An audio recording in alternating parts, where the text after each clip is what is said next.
dream, so I can't be out here living stupid. I love hard, so you could say I was shot by Cupid. Say less, but every now and then I drop my 2 cents. Tunnel vision could really be a nuisance. ISO, yeah, you know we be the movement. Don't ask what we doing, just know we always keep it moving. Watch out for intruders, still a student to the game. You don't see me rocking chains, cause I think that is lame. All my brothers getting slain from the police, blood stains leaking on the concrete. All my aunties always warn me to stay up off the street, cause he's tucking heat, yeah, the feeling of defeat. And constantly finding ways to level up my mind state. Ain't no justice for us, you could peep it in the crime rate. I left behind all those trying to set me up like a blind date. That duo sizzle just like a hot plate. Zooming on the Jackie like we got weight. I mean it's just a few grams, but I got faith, cause I was born in interfaith. Tell them plug me in like the interface. Speakers blasted, shake the flowers in the vase. Learning to break out of my commonplace. Still trying to be, so I let common play. They calling me Illmatic, I'm the modern day. Wanna go toe to toe, tell them I'm delayed. Mommy go E-I-E-I, how Nelly say it. Uh-oh, this flow here cutthroat. I just reload while they upload. Tell them that merch coming in by the truckload. Gotta do this to the utmost. Run it up like Usain till they unbolt. You won't really learn till you sit down, be humble.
Ladies and gentlemen, boys and girls of all ages, welcome to another edition of the Alpha and Air podcast.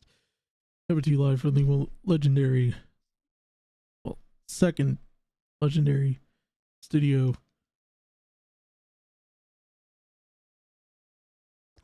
to be. I haven't been in here in a while. Oh, hold on.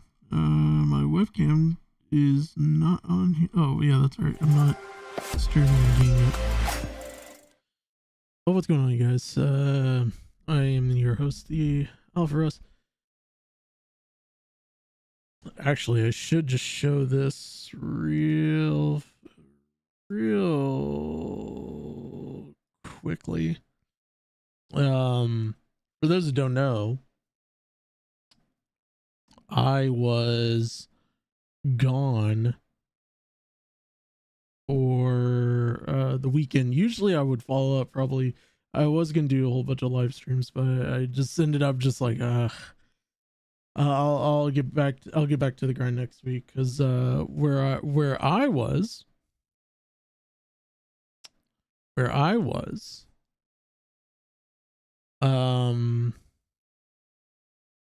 was at a NASCAR event, and and it was really fun. Right here, I'll show you some pictures. Right here, right there, that driver right there, that is Noah Gregson. Really cool dude. Really cool dude. We had a little bit of small talk. Probably one of the few people I think I've actually had like a really good interaction with, so to speak. And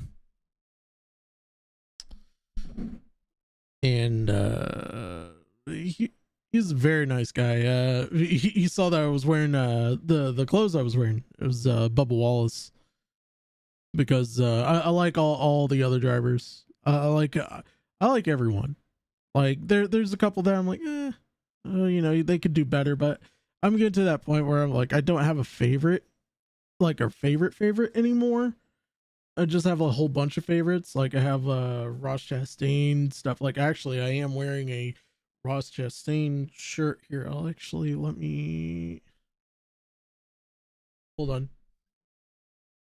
I'm wearing a Ross Chastain shirt right there.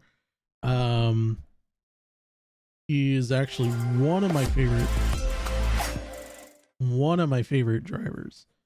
Coming out here, and Noah Gregson. Now I watched Noah when he ran the ARCA Remax series, which is basically like the feeder league for the three national touring series.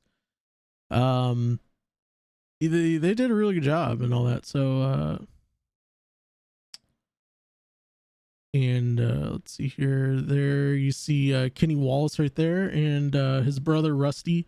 They brought out Midnight, which was a car that really it stands the test of time. I think from what Zero Twitch is dead, keep coping. Hey Zero, where's those ice cubes at, bud? All right. Twitch is keep coping. Okay, I see where you're coming from there, bud. Anyway, where was I here? And there's Bubba Wall's Scar. The sponsor was Lidos, pretty good brand. And this is from the truck racer here. The truck race was really good. Hold on, I am gonna get into YouTube on this side real fast. Let's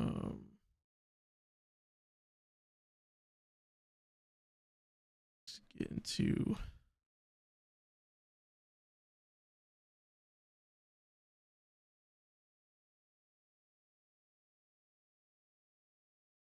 oh. Okay, I see you. Yeah, hi, I'm gonna hide you guys. Yeah.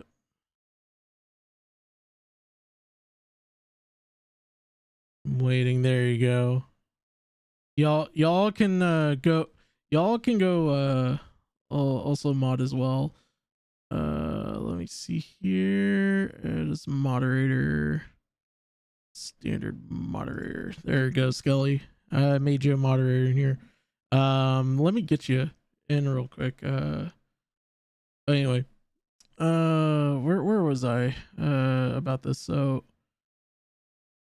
I was talking about this shit, and then okay, here we go. So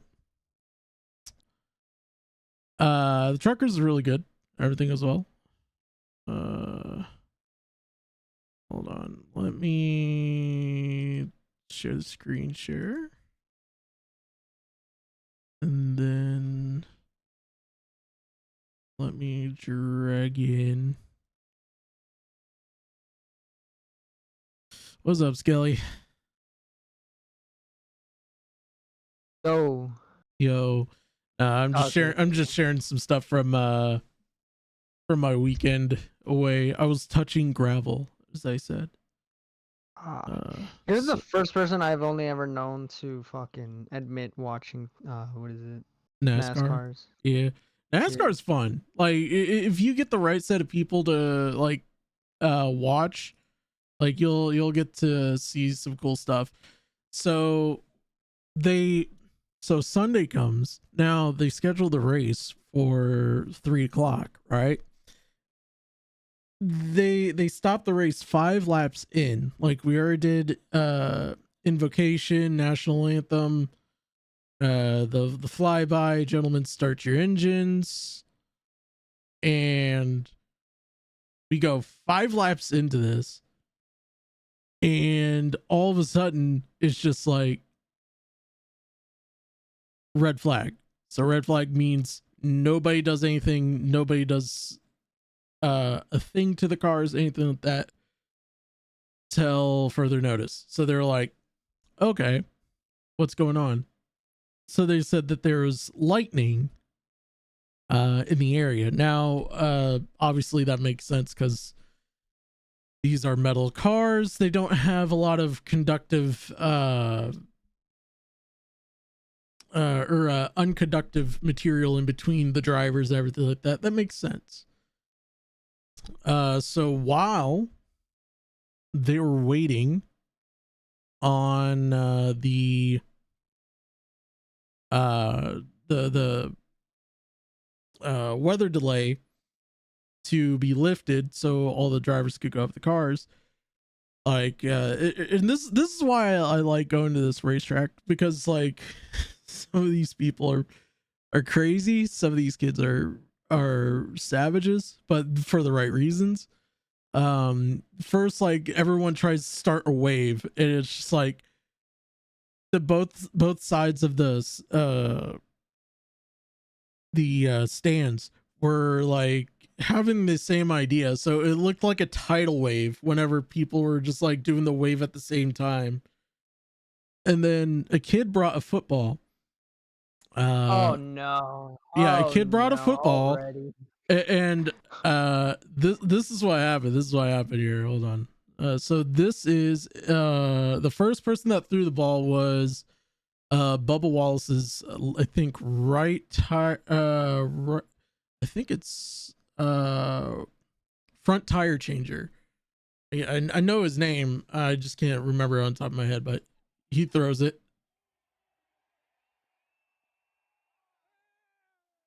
The form was good. The form was good. I actually absolutely loved it. So the second one is Noah Gregson. Now he was having a whole argument. He was talking to the guy because the ball went outside, out in the middle of the track. They won't allow you to be on the track, like on the track, with this going on. So what he did was he got his sign, one of the sign, like the pit signs that comes like up and down, like to tell you like stop right there. He got one of the signs and just brought the ball back, and then this was his throw. A little better, a little better than his other counterparts here.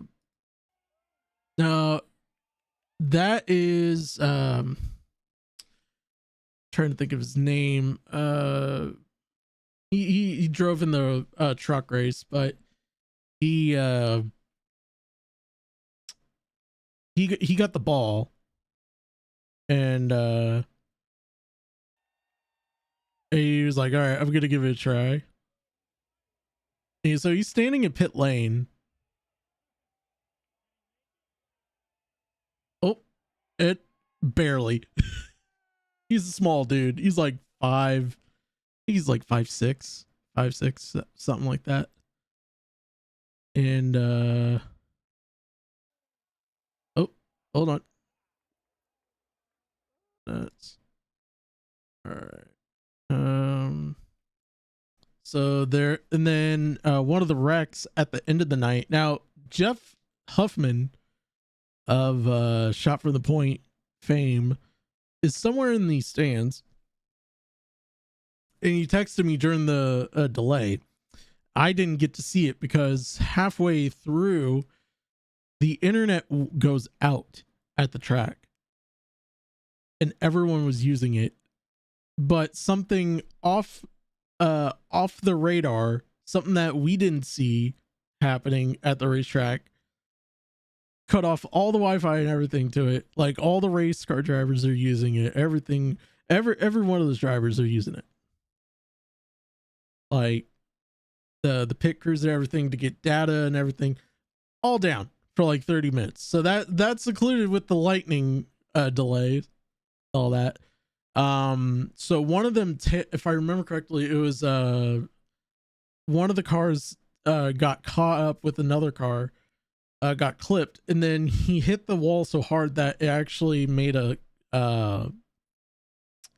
like a crack in it, like made the crack a little bit bigger. So they basically had to make like emergency surgery on it and everything. So did you hear about the CEO of Twitch talking about peeing in someone's mouth? Is that Salva Pancakes working there? Oh boy. By the way, you might get a little bit more viewers because I promoted the shit out of the stream. So. Oh hey, thank you, bro. I really do appreciate it. Let's see here. And then here's Kyle Busch doing his signature. Now, I've watched Kyle Busch do his signature, like, you know, he does the donut in the smoke, and then he gets out of the car and does the bow. I've never seen it up close and personal like this. This is the closest I've ever been to, because at Talladega, you're not up to the fence like that. You're just like there. Like there's the fence, and then there's like 4 or 5 feet of concrete, and then it's like a 4-foot ledge that divides you in between that. Godfather, if you have that link, I know we're friends on Discord, DM that to me. But this is his signature celebration right here. Like, it gets cloudy very quickly.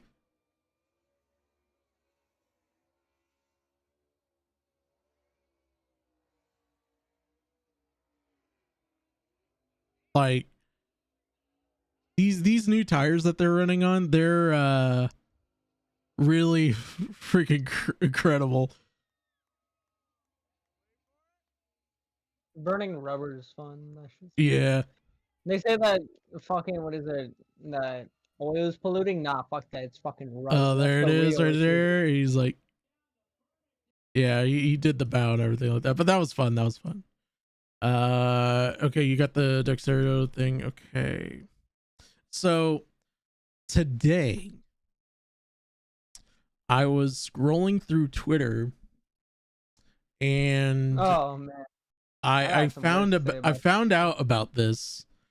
Now there has been some developments. I don't know all the developments necessarily.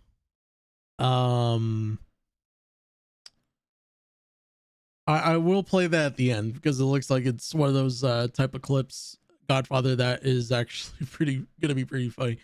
So the clip, this is what I saw, and Asmongold. Before you get into it, can we just acknowledge his fucking name?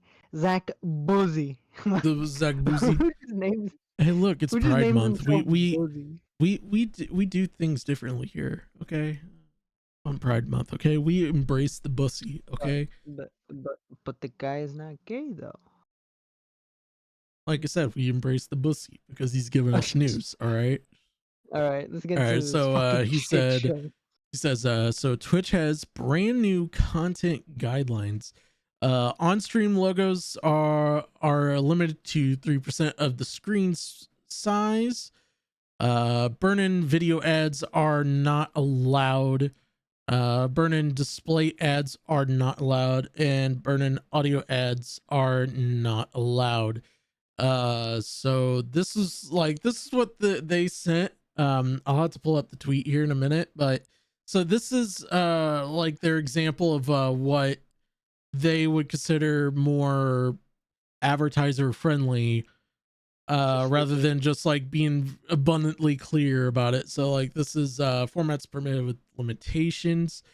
Logos on streams. On-stream brand overlays are limited to 3% of screen size, so it's gonna be like this. So it's kind of like how think where my camera is, but like slightly smaller. So we're talking like 20% smaller. That's their way of like sitting there go like, and I could see where that makes sense. And then formats limited or not allowed. Insert burn-in video ads. Streamers may not insert video ads directly into their stream, which is I like that they're using a can of soup.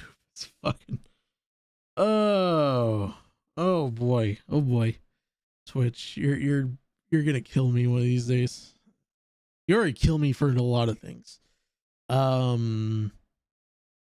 There's like, here's the sponsor right here, the person doing like a sponsor thing for it is like, get 30% off can of soup with my discount code.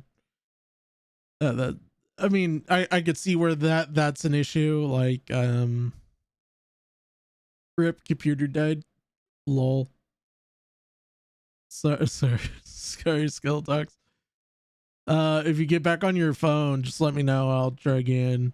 Oh, you're on your phone now? Okay, hold on. Let me see. Where are you? Okay. Oop. There you go, Skelix. You're back on. I need to get a PC. I fucking hate laptops. Anyways.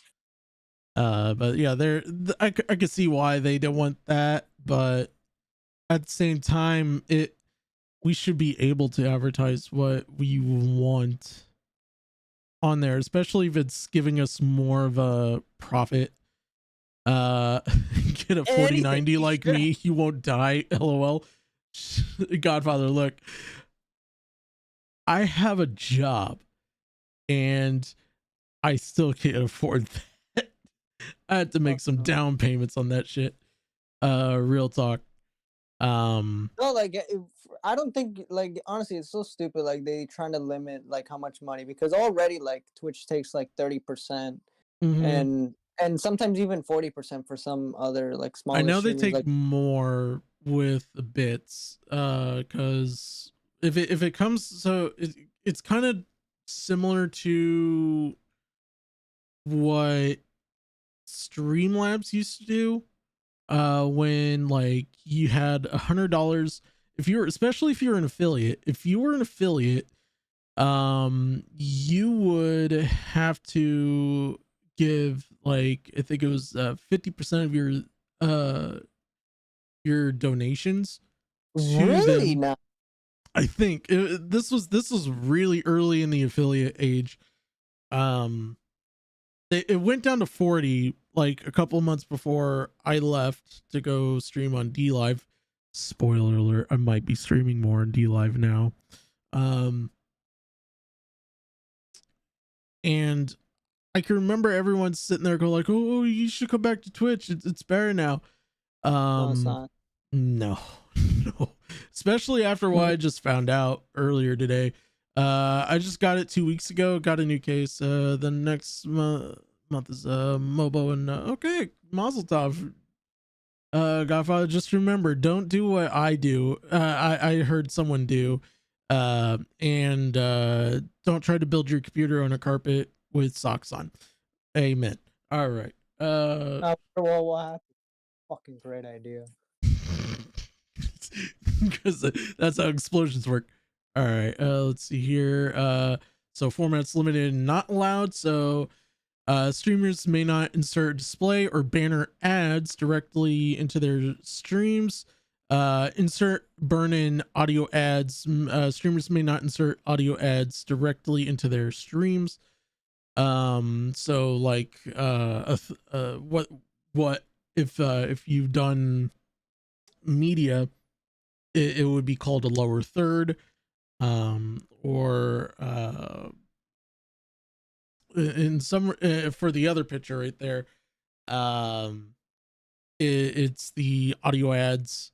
So like it's kind of like a notification, but it just lets you know about like a game, or like make sure you bought the products that you got, like all that kind of stupid stuff. It doesn't make like the audio ads make a little bit more sense, because you want the attention of the stream to be about the game, not in the streamer, not the thing that's being advertised.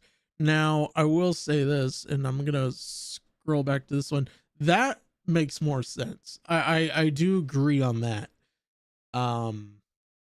That's what makes sense to me here. And then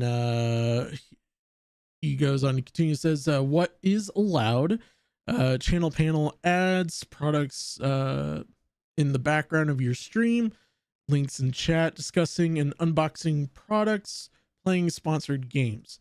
So this is the example of this. So if you go now, actually I'll do this. I'll open up a new tab. So if you go to twitch.tv / why would you do that? Like, fuck, I just lost. All right, like, why you do that? Like, the whole idea is just like limiting your ad space or like promoting your shit. It's just fucking this is what they're talking about. So they're talking about, like, if you have like one of these, like for instance, I am a Rogue affiliate. So by the way, use code Alpharos. Sorry, that was that would totally not work in the new Twitch. Totally not. Yeah, promote that stuff more. Or Epidemic Sounds, which I used, pulled up their new policies, and they made some weird changes. Oh yes. I did see he made a video about that. Let's go back to this right here. Okay. And so like discussing, endorsing, or unboxing products or services, links. So if I post a link, make a command for my chat bot, and just sit there, go like, yeah, hey, you use code so and so for 30% off on this, showcasing your products in the background, and obviously playing sponsor streams. So that kind of, so all those kind of make sense. The only one that I feel like shouldn't be a worry is like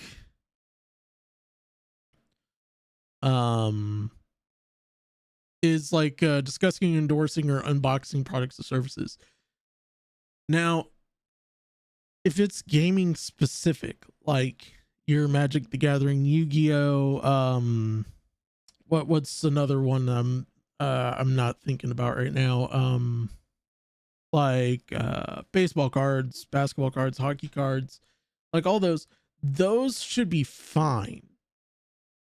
Like those shouldn't even have to, you have to remind people like those are fine because of Pokemon. There you go. There's another great example of that, because they already knew the risk that they got for that game, right? And then they all of a sudden, now they have to worry about if they're going to get potentially banned or suspended off of their website about that.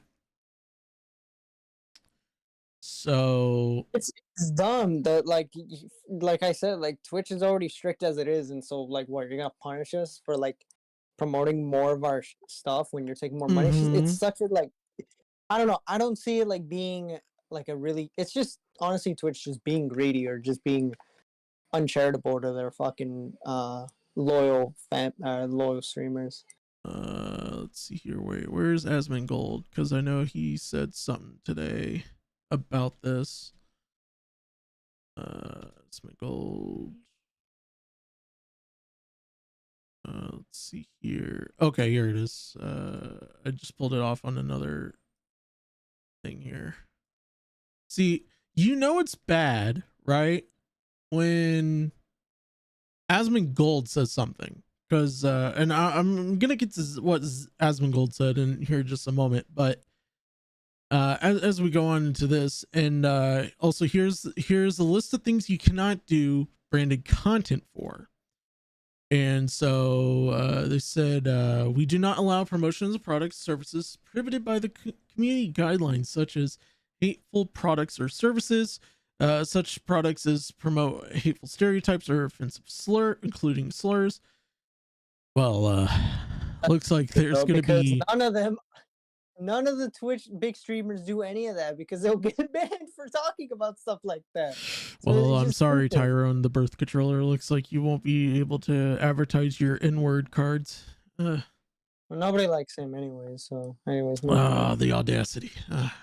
I know, but still. Illegal products and services such as selling, advertising, and trafficking drugs, counterfeit goods, or other illegal goods or services. Yeah, someone's gonna fucking sell cocaine and fucking Twitch. Yeah, no. Whatever. They aren't gonna allow the green tree or vape, but allow alcohol. Now, I've seen that they have kind of relaxed their stance on the jazz lettuce, so to speak. As long as it's not made the point of the stream, like I've discussed this with someone that actually worked on Twitch staff before. I think they just left recently. But they said that they have relaxed that because most of the states, if you live in the United States and there are states that are allowing you to smoke, they'll allow it just as long as it's just like with the alcohol rule. You don't like make it into a whole spectacle and you're causing people harm or yourself harm. I think that's the most important part of it. But like this some of the stuff in here that it's already common sense. Like it shouldn't be that much of a issue. So let's see here. Certain gambling products such as promoting online sites or roulette websites. I think now I know that those are for. Now I know for a fact that when they're talking about certain gambling products, they're talking about the people who own Kick. Yeah. And I'm just sitting there going like, well, tell Daddy Bezos, hey, let's do something for Twitch. Let's do some online gambling.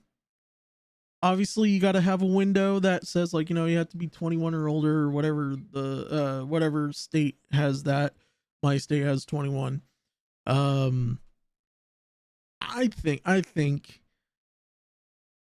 if it's a game, like I'm trying to think of the name of the casino. There's a PlayStation 1 game that I have somewhere in my at my parents' house. That I used to play as a kid.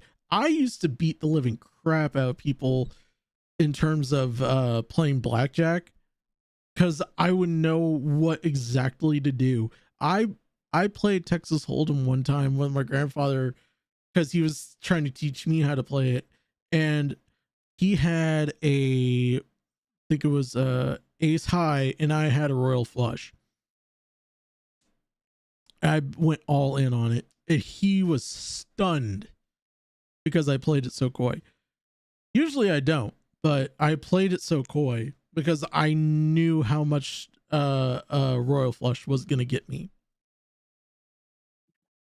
But anyway, I digress.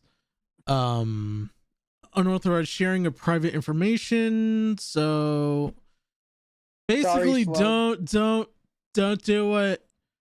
do what everyone else is trying to do. Don't be a sluggo. Don't be a pigeon. Don't you be a salvo. Don't be a dumbass. Slug, that was a joke. Please don't dox me in my DMs. Anyways. Yes, that was jokes, obviously. Spam, scams, and other malicious conduct. Well, I know where Deji's not going to be. Services that disrupt Twitch services like include view botting, fake account creation, or selling Twitch accounts. Now, I was told this not too long ago by a very good dear friend of mine.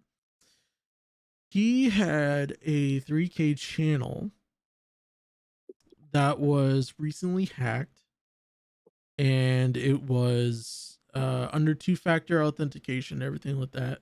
The long story short of it is his girlfriend sold his 3K Twitch account to someone, and when they found out that the context of that situation, just as he got his account back, they banned him. That's fantastic. They're not together anymore. I wonder why. Had the dude was making almost $200 in subs. Like I was impressed, and the fact that, and by the way, I'm surprised that a 3K channel like that went down like that on Twitch, and they didn't respond back to him. It's like, hey man, what was my you'll know eventually. And then they're like, so literally a buddy of mine had to the buddy that works at Twitch staff finally had to spell it out for him in like all caps. It is like, your lady got your channel banned. It's like, wow. I can't think about this, but okay. Additionally, we do not allow the following products, services, weapons such as firearms, explosives, related products, adult-oriented products, services, such as the UFO, the Suko, and the Trojan Man. Tobacco related products such as cigarettes, e-cigarettes, vapes, pins, or chewing tobacco. Certain financial products and services such as coin offerings, multi-level marketing, and get rich quick schemes, payday loans. So basically they're calling out the people who look at the cryptocurrencies. Let's see, medical facilities or in products such as prescription drugs, medical trials, pharmacies, miracle cures, drug treatment centers. So that actually leads me to a good question, right? If someone like that is like a junior Ice Poseidon just so happens to stroll, I'm not even kidding about this. I'm just asking this. If a junior Ice Poseidon literally rolls down the street and just decides, you know what, I'm gonna use the, like, there's a subway right next door to this like drug treatment center, I'll be right back, buddy. You hold the camera. Like they're just like talking to chat and looking at the camera, and this is like the treatment center's right there. Is that person gonna get banned? Because I feel like that would be absolutely terrible. Because there's some places in the United States that are just as bad. Just as bad. With that all those things having being around. There's no one place safe in the United States. It's just hot. The United States sucks. Have you been to Nashville? I want to say I have, but I probably haven't. So there's a person that I'm friends with on Discord. Some people know who I'm talking about, but she lives near there. And she would just explain to me, basically, it's gotten to the point where now, it's Nashville, like north of Nashville. It's basically now bar church, and then when a bar goes out of business, the church tries to take that, but then another bar goes in. So it's just a whole bunch of like, as the Florida Georgia Line song goes, cussing on Sunday, cussing on Monday and praying on Sunday, type of vibe is really going on. See here, political content. Now this actually is very hypocritical of them, because they advertised AOC last year being on Twitch for Among Us. So wait. AOC, Alexandria Ortega Cortez. Oh, yeah, that bitch. Yeah, the senator, or not senator, she's So she's some political bitch that at least I guess you can walk and get a drink of wine after church. Take some Holy Communion here. Yeah, like I find that very hypocritical, because she literally, so it was right when the lockdowns were slowly ending, but everyone was still kind of locked down. I remember she played Among Us with people like fucking Valkyrie. Yeah. This is just, look, just by that statement alone. Hey, Blendy. Hey, Zero. Twitch is dying. Twitch is dying, and you need to cope. What was that? I thought they were back. I was about to mute them. Yeah. No, I just removed it from the channel. Like, don't get all pissy about what I'm saying, because I feel like it's true. Now I'm one of those people that if I believe it's true and I'm wrong, at least I admit I'm wrong. Cannabis related product, including vaping and delivery. Finally, we allow branded content for certain products and services, but with some restriction, including alcohol. Products must be marked as mature content. Well, that's thank you for the Captain Obvious. So actually, no, before we read that, where's Asman? There you go. So Asman tweets this and says, I don't say it lightly, but I think this is a legitimate situation where streamers should consider boycotting Twitch or moving to other platforms. Making common and harmless forms of advertisement literally against TOS, so Twitch can monopolize more of streamers' income. It literally, there's this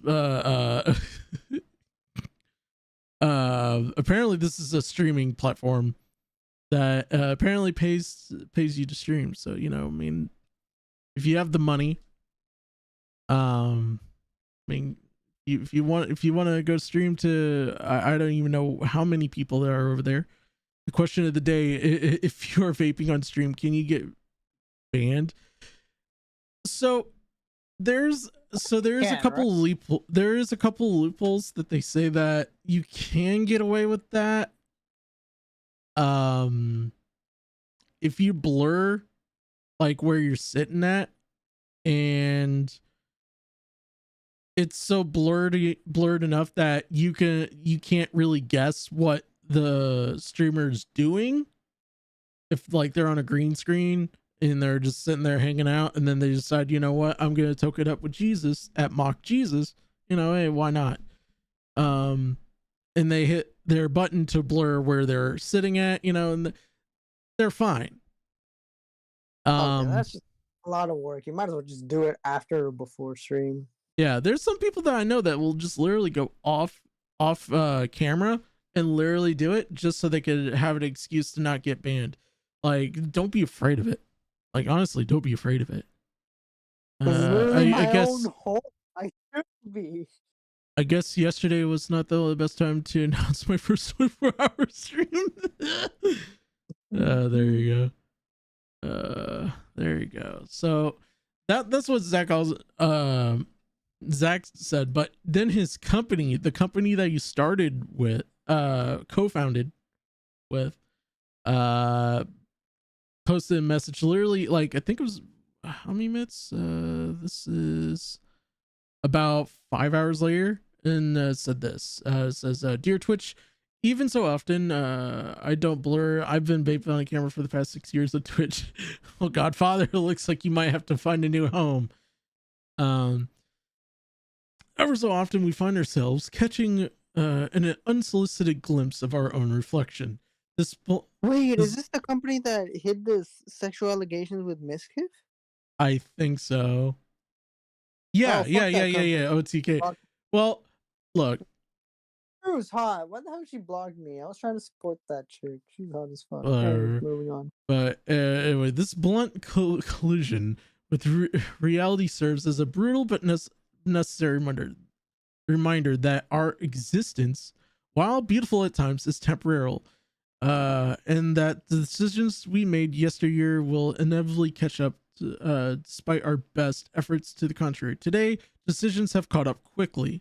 The backlash you're receiving today, while seems specific, is the result of what now feels like years of anti-career policy, which I actually do agree. A lot of the policies that I was covering on a project that I was going to do, but I might do it still. I might not. Who knows? There's been a lot of it. Like the more outlandish this is not Twitch exclusive. There you go, Epic. There you go, buddy. You got what I was putting down. Let's see here. So, but yeah, no, it this whole anti-career policy that they've been making, like, and I get it. They're big. They're a big corporation that just they're a part of a bigger corporation. They're gonna do what Big Daddy Bezos says, and I'm not even mad about that. I'm not even mad about that. That's just business. But when people, especially, and I remember this, me and Epic, who's in chat, we've had conversations about this multiple times when we were on DLive about Twitch, and just like how we felt like it wasn't inclusive enough for streamers to make money, to actually be a person on there. Like it felt like people were being on the grind too much. And this is why I always say, like, you know, stream if you want to, but if you make it your job, have fun with it. Don't make yourself feel like it's a job. Like, I've been saying that for years. There's a reason why I do these, because A, I want to get out of my comfort zone, and B, it's because I like interacting with people. So the once unique and admirable vision of a creator first platform now feels like a fading and distant dream. Reduction to a creator subscription revenue, inconsistent moderation policy, and attacks on creator abilities to pursue their own independent revenue streams have transformed Twitch into one of the least creator-friendly platforms in social media, and have undermined the very ecosystem that helped Twitch become what it is. Unlike in the past, these changes have come at a time when live streaming landscape has never been more competitive. And he's right.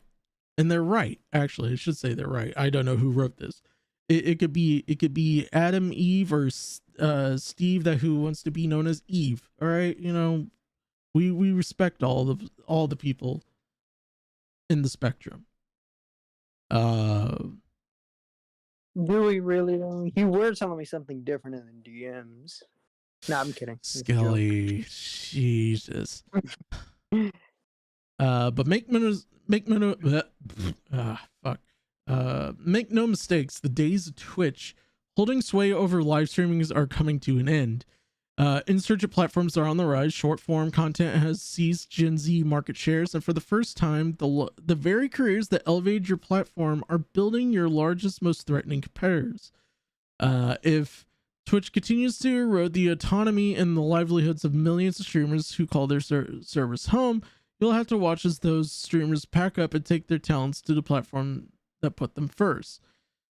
Just last week, OTK concluded that our new show, Elevated, in partnership with Allied and Progressive, on June 10th, OTK will host our second annual Games Expo. These shows, as well as other community favorites, cannot exist under the suffocating canopy of these new branded guidelines. Small streamers who rely on their once-a-month HelloFresh sponsorship cannot pay their bills under these new guidelines.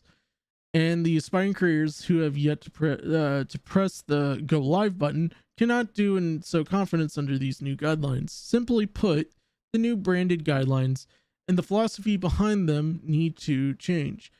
But rolling back policy is not the intention of the Slayer. Like the car window that you pass by on your way to work, we simply ask that you pause to reflect. Reflect on your origins as a platform. Reflect on your current position and how you got there, and most of all, reflect upon the creation, big or small, have contributed to your success.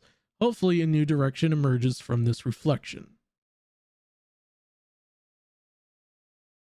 I mean, look, this is big.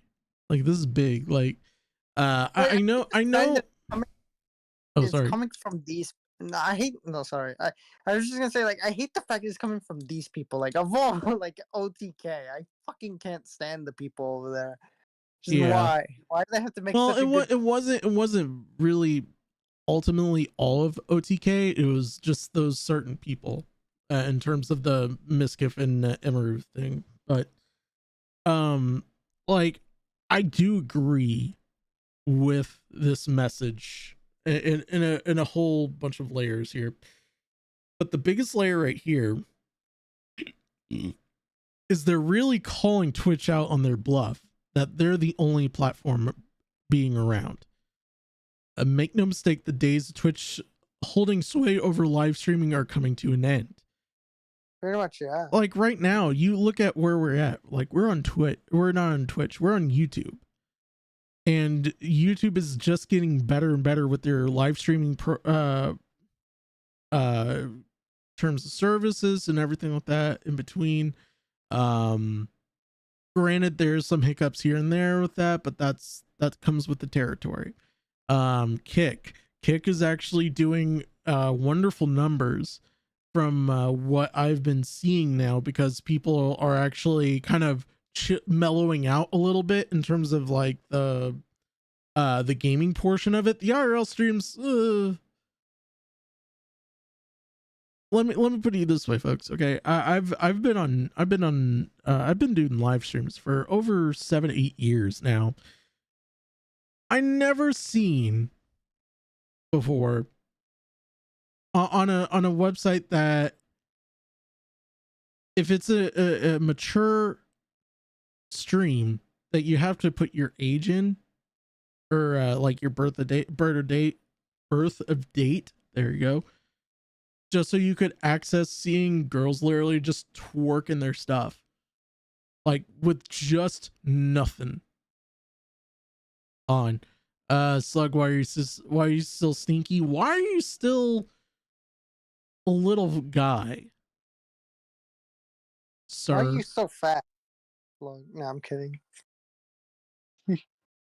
Anyway, no, I feel that I feel where they're coming from. This, they're really calling out the bullshit. Date of birth, thank you. And the thing is, like, this is like not every so often where the big streamers complain about like Twitch's new policies. They don't really say that much about it until now, so it has to mean something. Like, they definitely know something more behind the scenes than we do. Godfather, just do me a favor and salt him. There you go. That's how you give him small dick energy for that. Like, I feel like they the only reason they're saying that is because they definitely know more stuff behind the scenes, and if they say something, like, especially like these types of people, because I'll get into it a little bit, but like it probably was gonna go through, and it was gonna get worse too, if I'm being honest. That's the only reason why they're out now. It's like with the Dr. Disrespect stuff. Like I can remember when I did the coverage of that. It was like 2 days after that when he got banned, or I think it was like a week or two. It was like a week and 2 days after it. I have to double check dates, but I can remember it being so like everyone was like freaking out, like, whoa, what did he do? What did he know? Like honestly, I can't remember the streamer I was watching. I know it was a streamer that I used to follow on DLive, and I followed him back to Twitch. He said something very, very clear that made me think, because he was one of their number one partners, partner streamers on Twitch. Like his numbers, shortly before Ninja arrived, were like sky high. Like they were like one of the best of the best. Like this guy was making on average on Twitch almost twice as much as he does on YouTube now, because obviously right now the live streaming portion of YouTube is still trying to get all the kinks and all that stuff. Alva, your room looks way more clear than Slick's. Yes, thank you. Because I actually remembered to actually clean my stuff.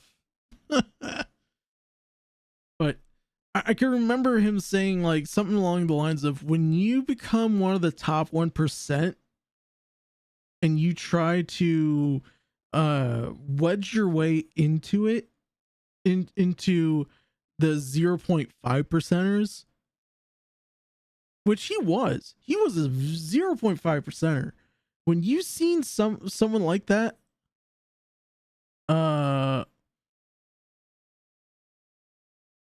like when you see something like that, when you see someone like that come every once in a while, like, look, Todd Awesome, God rest his soul, I love Todd, you're an amazing dude, but he always called him like basically like Hollywood Hogan with like dark hair, which I mean, it's fair, it's the gimmick, but he was larger than life. There's always going to be that one person that's going to be larger than life on your platform.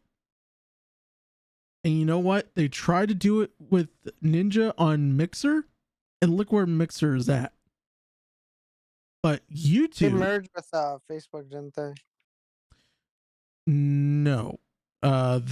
So 80% of the people who ran Mixer went to Facebook Gaming. There's a couple that I know that went to DLive, but that's a whole nother episode that we could go into about that. We could do the whole deep dive on it, and it would be a tremendous whole thing about it. But I agree with this, because I think Asmongold knows something that we don't. Yeah, and the fact that Twitch, let me see here. Where's that tweet? It said, okay, here it is. It says Twitch responded to their policy change about 5 hours later, saying, after witnessing the community reaction, because they missed the mark and apologized for the confusion and frustration, they're going to rewrite the policy. DLive is a real, it is real. It's real. It's like Hulkamania. It's real, baby. Keep on. They said they're going to rewrite it. They're not going to take it off.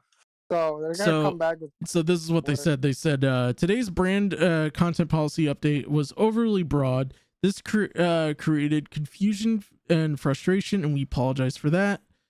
We do not intend to limit streamers' ability to enter into direct relationship with sponsors, and we understand that this is an important part of how streamers earn revenue.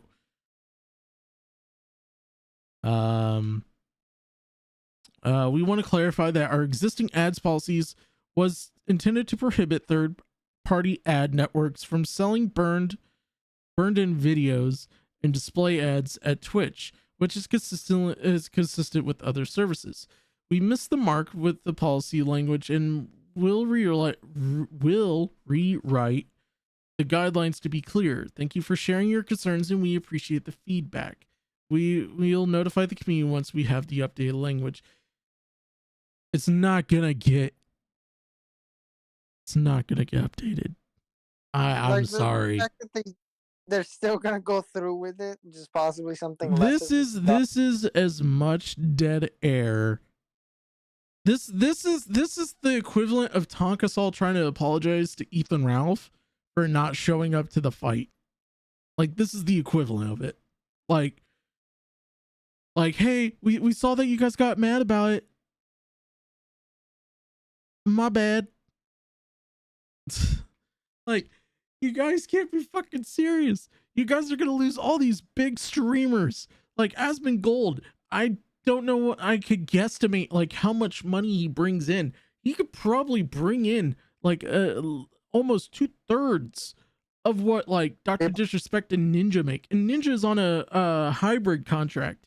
He's on multiple different platforms because he's that top 0.5%.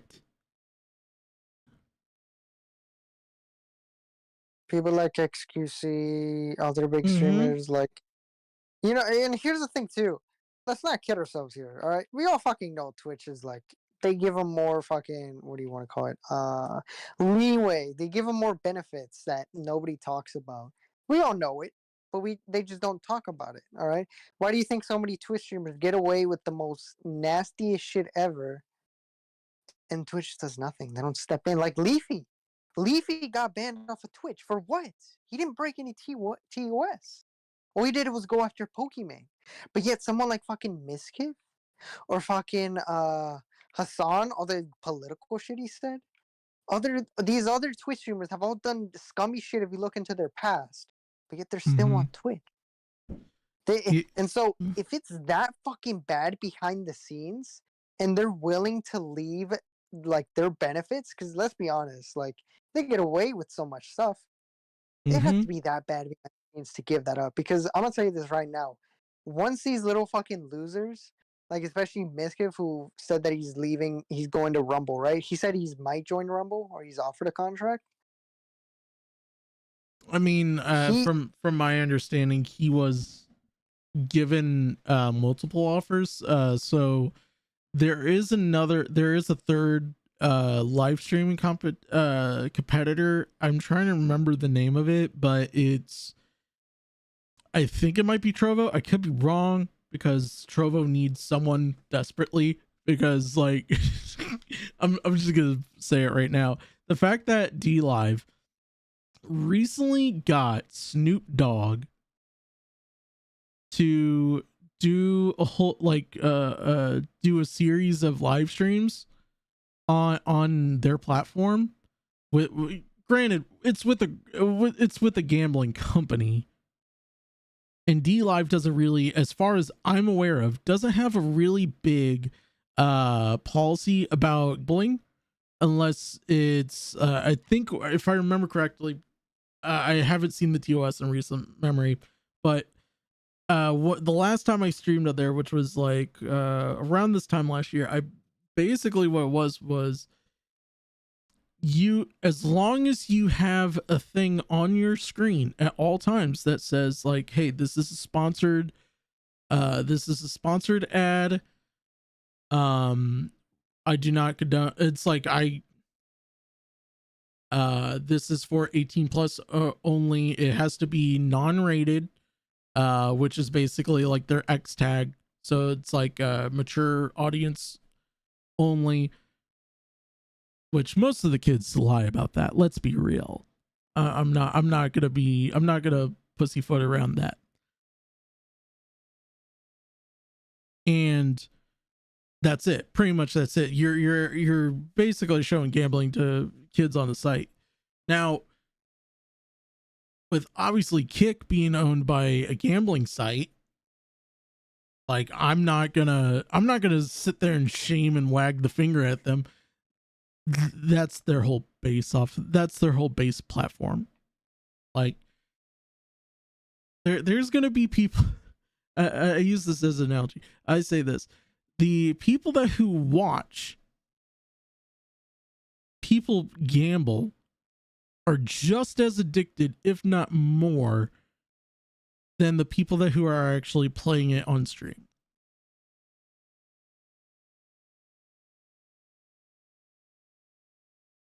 Yeah, pretty much, honestly. Yeah. Anyway, so all right, we went through that. So this is what Asmongold said. We're gonna quartering speed it, and I will put captions on it so that way if I miss something I will say what's going on. So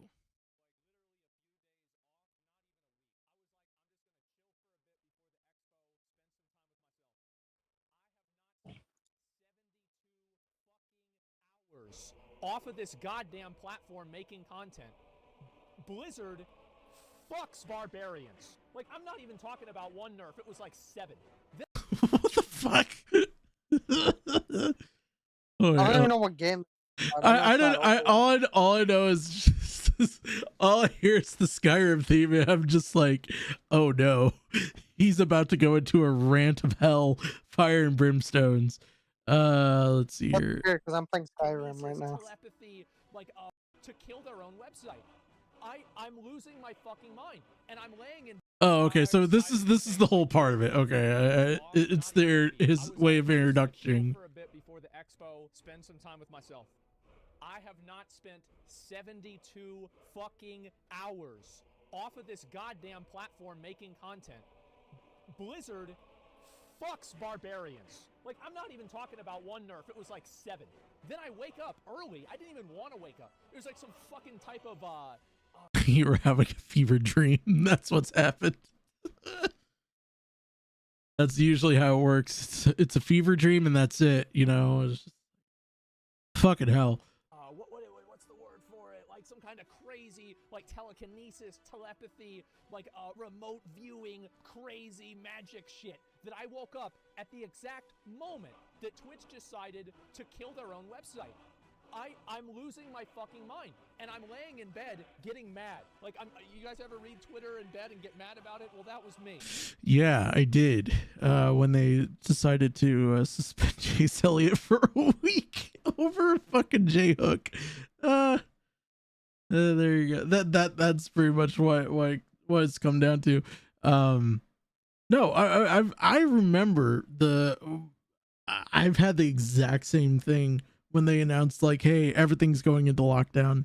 When all the Koof things was happening, I was like, are you fucking kidding me? Like, what the fuck's going on? Like, I gotta go to work in about 7 hours from now. What am I gonna fucking do? I just got done doing that. So it's a sixth sense, it's clairvoyance. Yes, I can't believe this. And so I wake up and I read this fucking bullshit. And I want to talk about it, and I want to talk about the implications of it. Because a lot of people aren't seeing the bigger picture. And we're about to take a look. What do you mean? There is a bigger picture. New branded content guidelines. So that means any sort of sponsored stream. And I want to dispel the illusion. We're gonna probably have to repeat myself 5 times about this. I want to dispel the illusion that Twitch is doing this for the viewer. Twitch is doing this so they can maintain a complete monopoly through the new system that they're planning on implementing to allow streamers to connect with brands. So what they're doing is they're removing things like, take a look at this, burned in display ads. Do you know why they're trying to remove this? It's so they can... Oh, this is voice. Hold on. Nope, that's the wrong one. Ultimate volume. And monopolize the profits at over 50% from the content creator. So if you think that, oh, it's because Twitch wants us to have a better experience, get the fuck out of here. Go back to fairy tale land with rainbows and unicorns. Absolutely. I mean, he's not wrong. He's not wrong. Like, and this is what I'm saying, because I've seen people who are very blatant about their advertisements and everything like that, right? You know,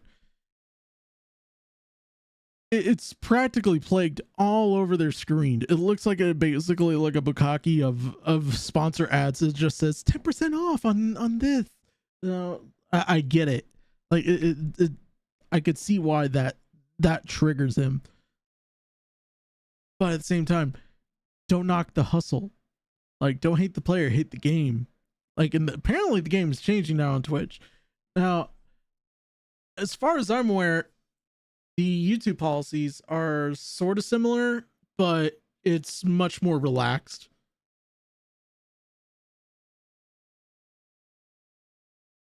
Obviously, as long as it's not government conspiratorial and like tinfoil hat conspiracy, basically you can't be a Democrat, you know. I thought you were about to say something else. I thought you were about to say the N-word. No. Not gonna lie. No, if I wanted to do that, I'd censor myself because I'm funny like that. Okay, buddy. Absolutely fucking not. They're doing this. They're making things that are completely innocuous. Like, oh, we all agree that, oh, let's see, what's some of the things that they shouldn't advertise? Oh, I don't know. Guns, maybe. You know, a lot of people are from the U.S., so that's not a problem for them. You know, like scams. Oh, let's see, like ICOs, get rich. But they literally say that they don't want you to advertise get rich quick schemes. Well, by the way, I'm sorry to say, but Twitch is a get rich quick scheme too, so get the fuck out of here. But let's Is it? What the fuck?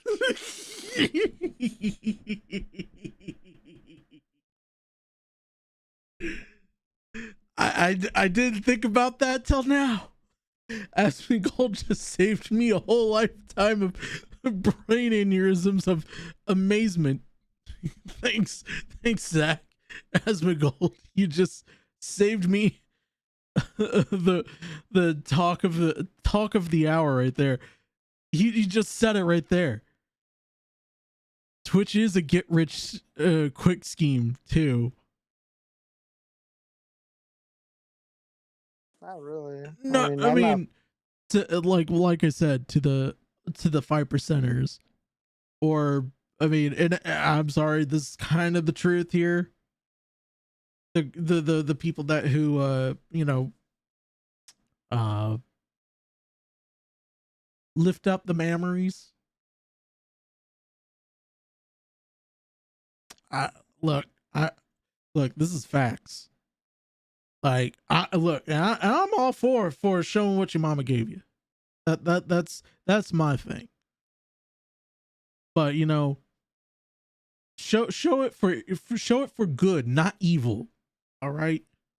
We don't want a Scrooge McDuck or Scroogely Miss Duck or whatever. I don't know what Mrs. Scrooge McDuck. There you go. We'll go with that. Let's not talk about that. Let's talk about everything else. Drug treatment centers. Yeah, you don't want anybody to seek treatment for overdose. Absolutely not. And this is what I find to be the cutest thing out of them all, is alcohol. What is the fucking logic in not allowing political content or cannabis, that's weed, pot related content, but you allow alcohol? In no fucking universe is cannabis more dangerous or more deadly than alcohol. And I'm so fucking sick. I never smoke weed and I never drink alcohol, by the way. I don't do any of these things, so this has no point of personal gain for me. Smoking weed, people can do that and it's totally fucking fine. It doesn't hurt them. But alcohol kills. I just like the fact that he's doing this with all the fucking Skyrim music right in the background of it. Like he's just doing that. Just so it I mean, I'm pointing it out. This probably will get struck down. But I mean, whatever, it is what it is. I might have to take the VOD off and put it on Kick and Rumble, which, by the way, guys, in the description below there is all my links. I am in the process of trying to get a Rumble code so that way I could actually stream on Rumble. I don't know when that will be, but when I have that, I'll let you guys know and start advertising more streams about that. But unless then it'll probably be on Kick, and then I'll have to edit for, like, you know, music, copyright reasons and all that. But millions of people. It ruins lives. It causes drunk drivers. Well, to be honest, drunk drivers cause drunk drivers. There are many alcohol enjoyers that enjoy it responsibly. I saw that on a commercial, and it's completely fine. But guess what? There are a lot more that don't. I think alcohol is a poison, and I think the entire world would be better off if nobody drank it ever. That's what I think. But I'm not going to make a fucking rule against it. And you know what else? I wouldn't make a rule against cannabis either. You know what? I just thought about this. So when he's talking about this, hold on. Let me get the bit here where he's talking about it here. He's saying, so basically these are they're not allowing products alcohol to be, so is this basically them trying to say, like, you know, hey, we know you guys enjoy this, but don't drink on stream, don't smoke on stream, because it's supposed to be about the games and the personality. Look, Ron White, who's one of my favorite comedians of all time, had his whole fucking personality over a cigarette or a cigar.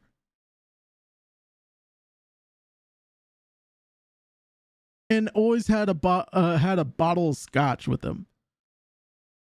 If he decides one day, you know, and I know he doesn't drink anymore, I know he does still smoke occasionally, but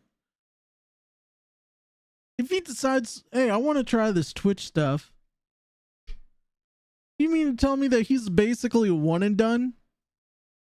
Or you're just going to go like, it's Ron White, we'll white flag this. They say don't smoke on stream, but you could drink on stream. That's why I said they're not going to allow vaping on stream. Yeah, no, they're not going to allow anything. Because, like, even the person who I know works at staff says Twitch staff is very, very, very well aware that kids lie about their age on Twitch. And they're waiting for kids to admit it. But they won't.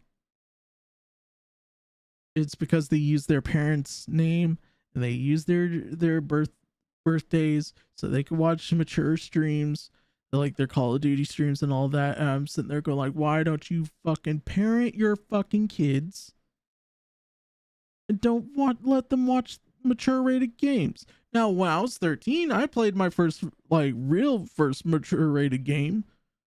Like, I played Grand Theft Auto, Vice City. I remember. Or, well, I actually wasn't 13. I was actually 7. So that, yeah, I was playing Grand Theft Auto Vice City, and then I was playing Grand Theft Auto San Andreas like the year after that. And then my mom saw that I apparently unlocked the hot coffee scene. Wait, what? Wait, that scene was cut out of the game. What do you want? No. We had so I'll have to tell the story real quick, but to make a long story short, my cousin had one of the first original games that came out before they found out about the hot coffee scene. Now, when they found out about the hot coffee scene, a lot of parents were really upset about it. Now, my cousin, who was about 17 at the time, was letting me and my other nephew, or not my cousin, who was about 6 or 7, like, play this game. And we're basically shooting hookers and everything like that. And then he's like, dude, what's this one? It's called hot coffee. And like, we're sitting there like, what? Like, what? Okay, let's try this. We put in the code and everything like that. Hey, old people, you remember that? I do. I'm feeling very old. I'm sorry. And so we put in the code, and then all of a sudden this girl on the game, the NPC is like, hey baby, how you doing? And so it shows you the instructions, like, go back to your house. So we go back to the house, and all of a sudden, just like all pixelated tits and everything, just like hot coffee. Oh, it was hot, all right. And there definitely was no coffee. Like, I turned pale white, and I'm already pale white enough as it is. Like I turned like Seamus white. Like I turned into like like Holy Ghost white. I was like white. And my mother comes in, is like, because she was wanting to ask me a question about something. She saw it. She was like, "What the fuck? What the fuck?" It was like, I didn't play a full GTA game for like a whole 7 years. She couldn't let it down.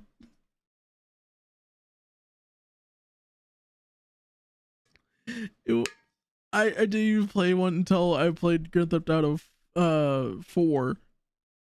No, it was, oh my goodness, that oh my goodness, thinking about that just brings back memories, but horrible ones, but at the same time kind of nice based. But no, like I see where he's coming from with this, with the whole advertising tobacco and all that alcohol stuff, alcohol and drugs, or not alcohol, drugs, alcohol and weed.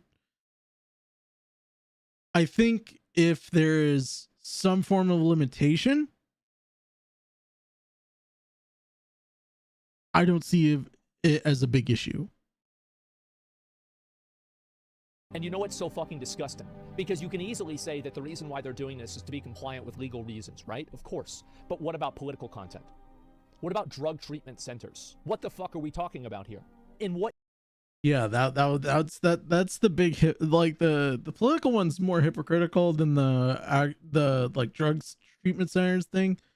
Like I feel like there should be some explanation for that. Like I'm not gonna lie to you. Like there should be some explanation to it. And I hope there's actual additional explanation. What universe is promoting a political idea that a person believes in? In what universe is that more corrosive than alcohol? And before you say that, oh, what if it's a Nazi? There's already a thing about hateful products and services. Let's not bring in the extremes to talk about an obvious reality. This is insane. Rip Hassan. Hassan's not taking sponsorships for politics. He does it. Hot Coffee, the unofficial game for minigame in the 2004 action adventure video game Grand Theft Auto San Andreas by Rockstar Games. Yes, that was it. While Johnson had to be animated sexual intercourse with his in-game girlfriend. Yes. I remember this game, Godfather. It was not playable in the official game release. The modding community discovered a hidden code that enabled it, allowed protagonists Carl, CJ. Basically, you're just saying, just long story short of it, that it wasn't really initially a code that was supposed to be out to the public, but someone figured it out. And well, the rest is history. Like that's probably right behind Grand Theft Auto 3.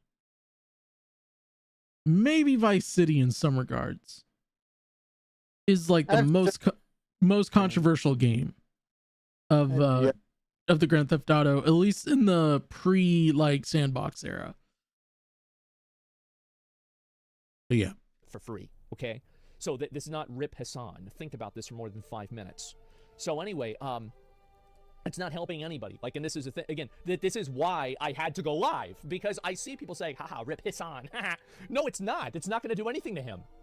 He's a fucking multi-millionaire living in a $3 million. You guys hear about that? Yeah, I think everybody has by now. Living in a $3 million socialist mansion, which, by the way, I completely support. And they think that they're going to get it. Oh, we got Hassan. No, you didn't. This has nothing to do with him. I'm losing my fucking mind. It's not going to affect him at all. So anyway, I'm getting ahead of myself, and I'm probably going to do that for the majority of this. Let's talk about what happened. Less than an hour, actually it's 2 hours ago. You know, it's a little bit ago. Twitch came out with a update to their branded content guidelines, and they made massive rulings about what you can and can't So branded content will enable automated disclosure message on your stream, and stream archives shown below. It says includes paid promotion. This is something that's present on YouTube. Now let's talk about what's okay about this and what's not. So these are the things that you're allowed to do. You're allowed to have branded panels. You're allowed to showcase products in the background. You're allowed to have links to sites that promote other things. You can discuss and unbox products, and you can play sponsored games. These are, so you can only have a logo on your stream that is less than 3% of the screen size. Now, I wonder, so what happens if like somebody at Twitch is using a monitor resolution that's different than the streamer's monitor resolution? Like, let's say they're using a 600 by 800, or they're on mobile, so it has a different ratio. And then does the streamer get banned because it's 4% on their screen and 3% on the streamers? Like, yeah, that's actually a good question. I don't know how you could actually make that a verifiable thing. Like, oh, he has 4%. He has 4% sponsor. We must ban him. Ban him for 3 days. Oh wait, they have tits. Okay, we're gonna ban him only for 2.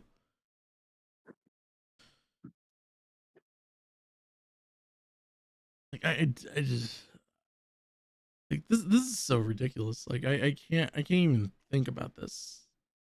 Like like without just sitting there going like, okay, I could give benefit to the doubt of the people who work at Twitch, but at the same time, these are the same people who literally had a whole ass debate. Hold on, I'm gonna pull up the my thing that I did some I literally written a script about it. Let's see here. Where is it? Okay, there it is.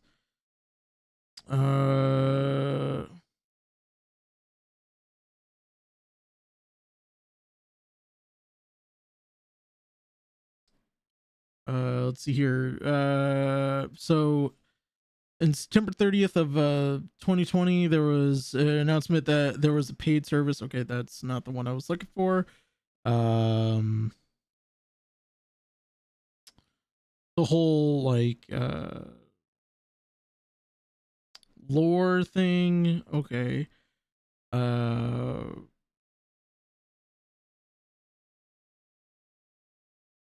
Let's see here. I'm trying to find it here. It was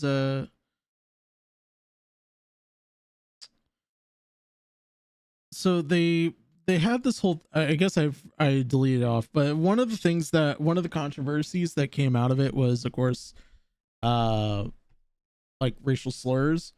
And I remember like watching that patch the patch update podcast where they talk about that particular thing. Apparently they got so much hate about it, unironically, that they sat there and go like, well, okay, you're allowed to say the N-word, but only in certain situations. I was like, well, obviously one of those situations is if you're obviously a person of color.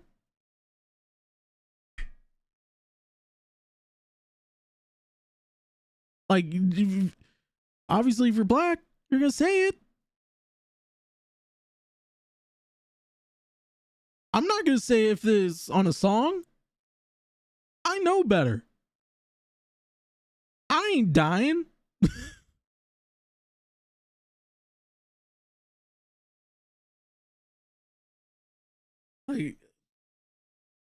like, and then they were like, okay, we're gonna make an update to the update. I'm like, okay, y'all just fucking with me here.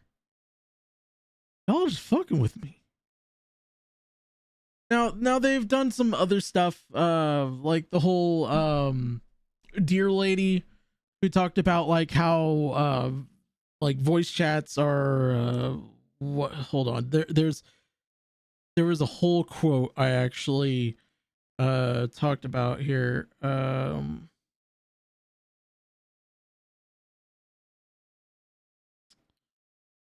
What was it? If you are a competitive if you are a competitive gamer and people have been like, Steph, you know nothing about competitive play. Well, competitions require you to get every advantage as possible and become the top 0.1% in any video game. You have to squeeze every ounce amount of advantage you can possibly get. Voice chat is unfair, period. This is the same type of people that work at Twitch thinking logically like, oh, okay, well, if they're gonna put sponsors on their stuff, well, we're gonna help them out just a little bit. We're just gonna help them out a little bit. We're just don't worry about it. Don't worry about it. Everything will be fine. No, it wasn't. It was never fine. Oh, it's never fine. It was a lie all along, let's be honest. It was. Like, I still have nightmares just like people talking about that whole like deer lady thing, and it's nothing against the deer lady. Like, what happened to that deer lady? What? So she is still on the committee. That like, but like she's definitely like slowed her roll down a little bit, so to speak. But like, still, there's some times where, you know, danger at the door, that type of stuff. I'm like, okay, this is my whole bottom line, Twitch, and I want to change topics, and watch a Moist Critical video about the face clan stuff here, but I'm just gonna say this now. I probably won't go through this whole Asmongold video, but I will share my thoughts on a separate video. I probably will in that matter. But if they actually go back on their word and actually fix this to actually correct the issue and make sure that it's actually written correctly to make it more fair and obvious that they should fucking remove it. It's a terrible fucking idea. If they want to compete with fucking, if they want to compete, how about we incorporate more lenience? That's one of the driving that's what I'm saying. There should be more lenience. There should be more lenience on this. But there's not gonna there's not gonna be if they're just gonna, you know, double down on this. We've seen what companies have done this year when they double down on a stupid choice. Budweiser, Target. It came out so terrible. Gap, you're on the hook, bud. All right. Hipster's on it. He's covering it. All right. What's the? Oh yeah. Hold on. Okay. Hold on. Okay. Let's see here. It says here the Dexterdo says the Twitch the CEO of Twitch discussing peeing in someone's mouth with I'm Donato not on my bingo card, our bingo card today. All right, there we go. Make sure I got this all the way up. Dan, thoughts? Well, my thought, and this may border on given Dante's desire, this actually may border on good advice. Okay. And I think you started it here with the pee in the mouth, Jojo. Right. You gotta make it worse. Okay. So then the compromise is just peeing on your leg. Okay. So like Jojo's point about peeing. What? What? That's our CEO. Oh no. Oh no. Please have mercy. No. This is the guy in charge of Twitch. No wonder. Oh my god. Anyway, yeah. So that is he probably watches Lolly. Probably. Yeah. He's like Sen. He's a lolly lover. What can I say? No, I'm kidding about that, Sen. I'm sure a lot of you have seen all of the. Oh yeah, hold on.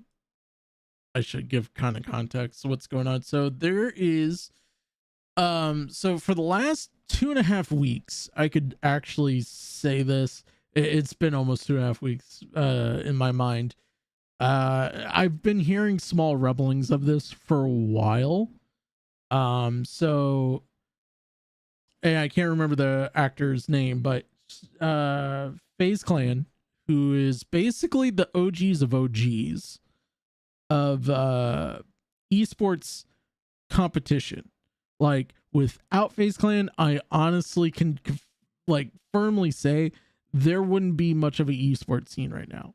Like, because they have done so many things that were game changing in the world of, like, not only pop culture but also in the literally in gaming. Like, literally, they're the ones that who helped create almost like 80% of the ESL rule book, and the MLG gaming book. Pull you in. Okay, hold on.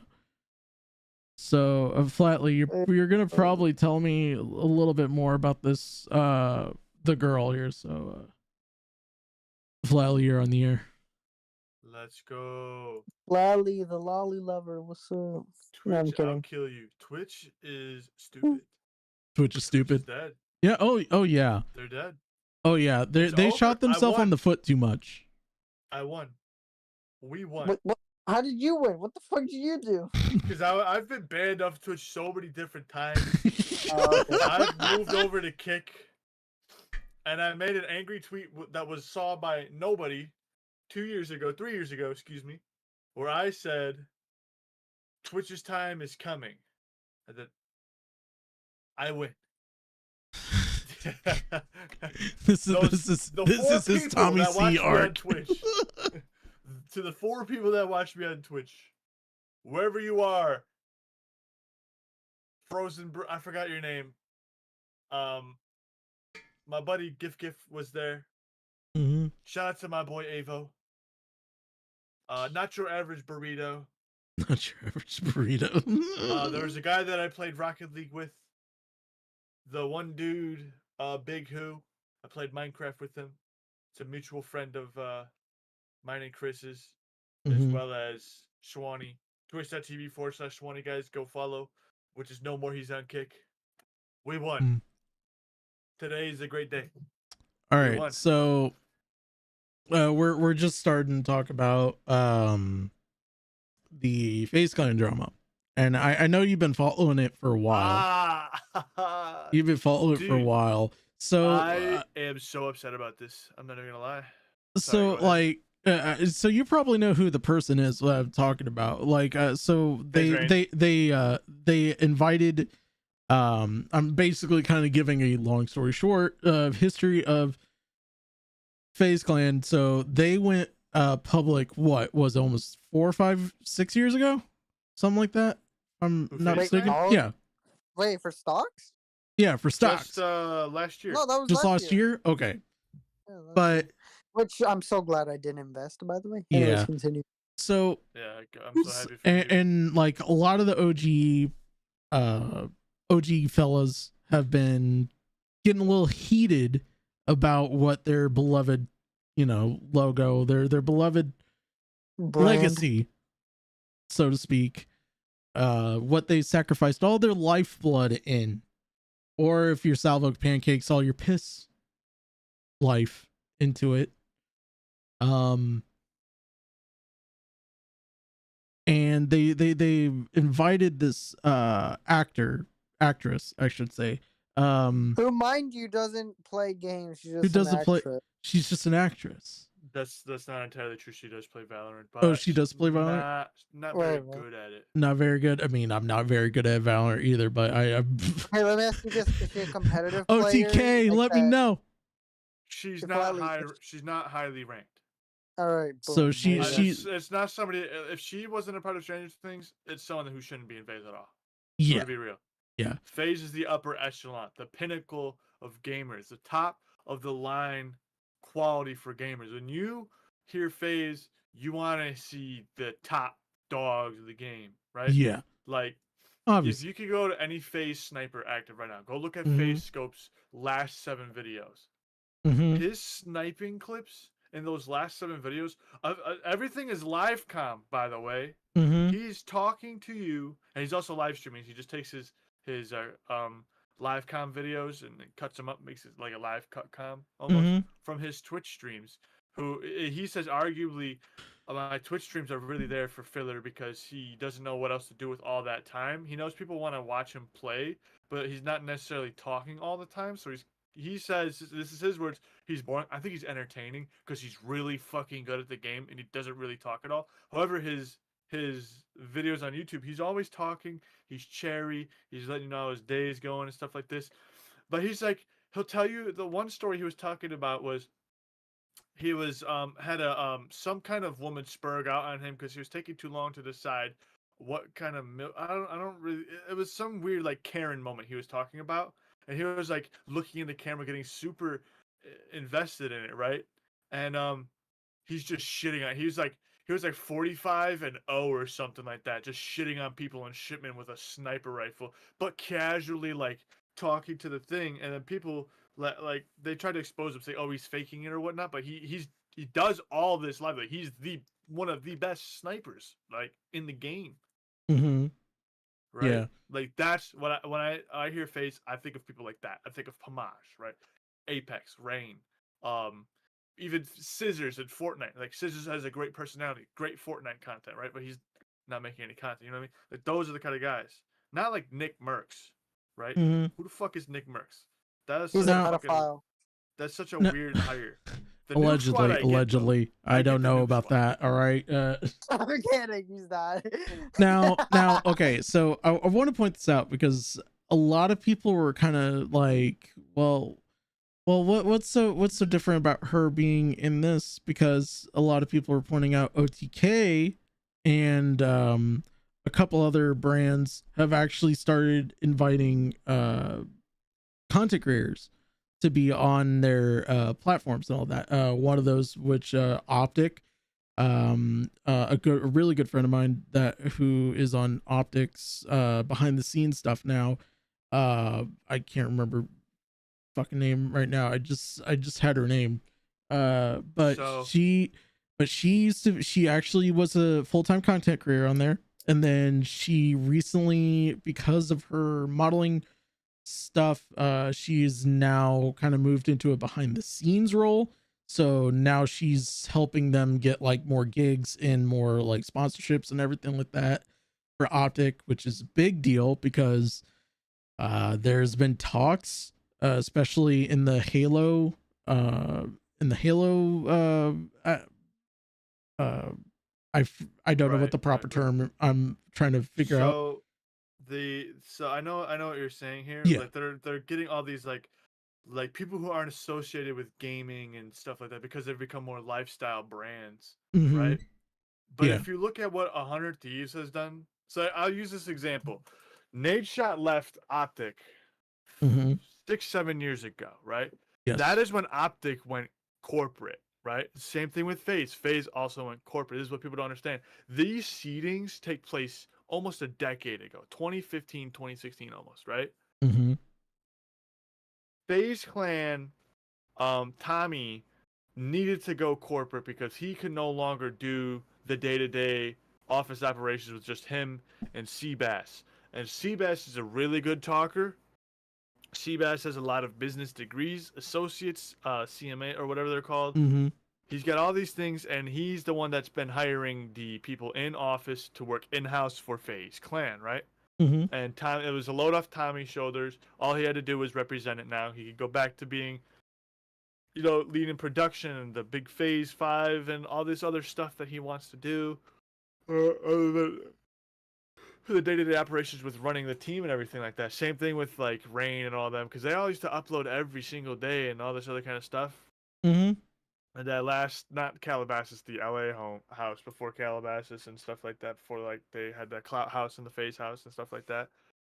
Like that's when corporate took over. When they went from New York, right? That's when it was like, that was it. They hit the pinnacle for what they could reach, but they had built it on the community aspect of it being solely for the community, with a personal connection and family vibe with all the creators in the home, right? And then outside of that, you had FaZe Blue, FaZe Jev, all these other guys. Pomage was in and out, but he was in FaZe there. Then he left in 2014 to go join Optic, right? They went corporate, and throughout the years, they started losing control of the company slowly. They couldn't do certain things. They couldn't say certain things.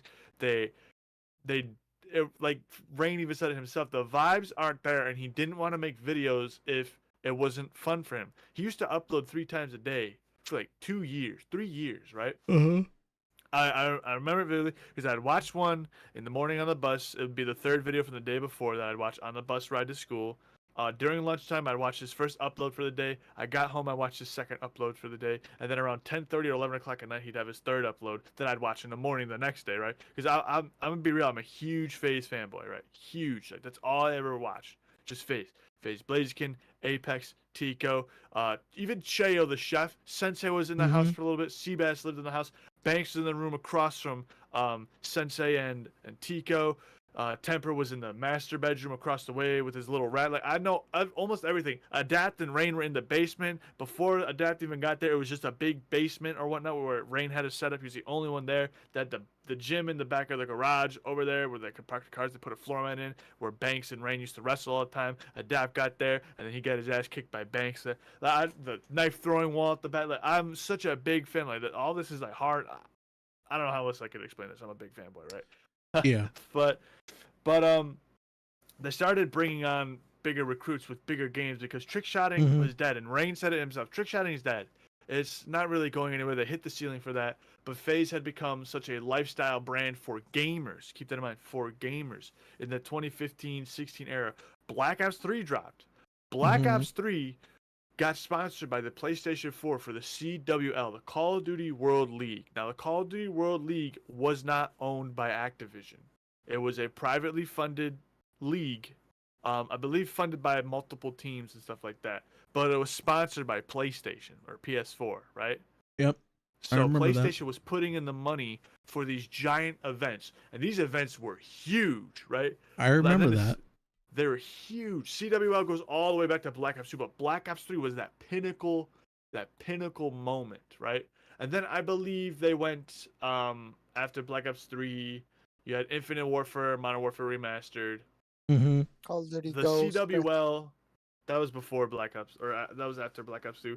But they had the CWL for Infinite Warfare, and everybody's like, this is stupid. There was little to no interest for watching that game competitively. However, the same teams did run the brackets for UMG tournaments on Modern Warfare Remastered. So a lot of the Optic guys were doing this. But keep in mind, Optic's now in a position they're getting seeded by corporate as well at this point.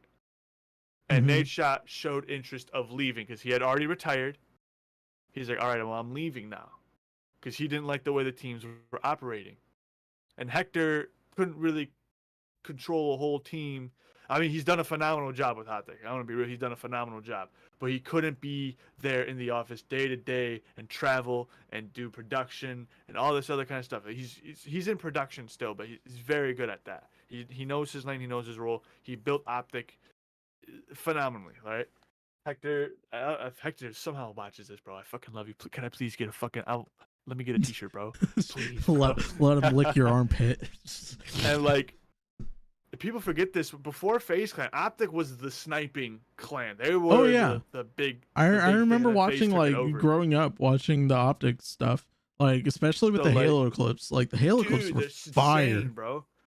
Dude, but so, like, now we go back to 2017, right? And Call of Duty World War II drops, and everybody's like, "What the fuck is this?" Like, CWL sponsored by PlayStation.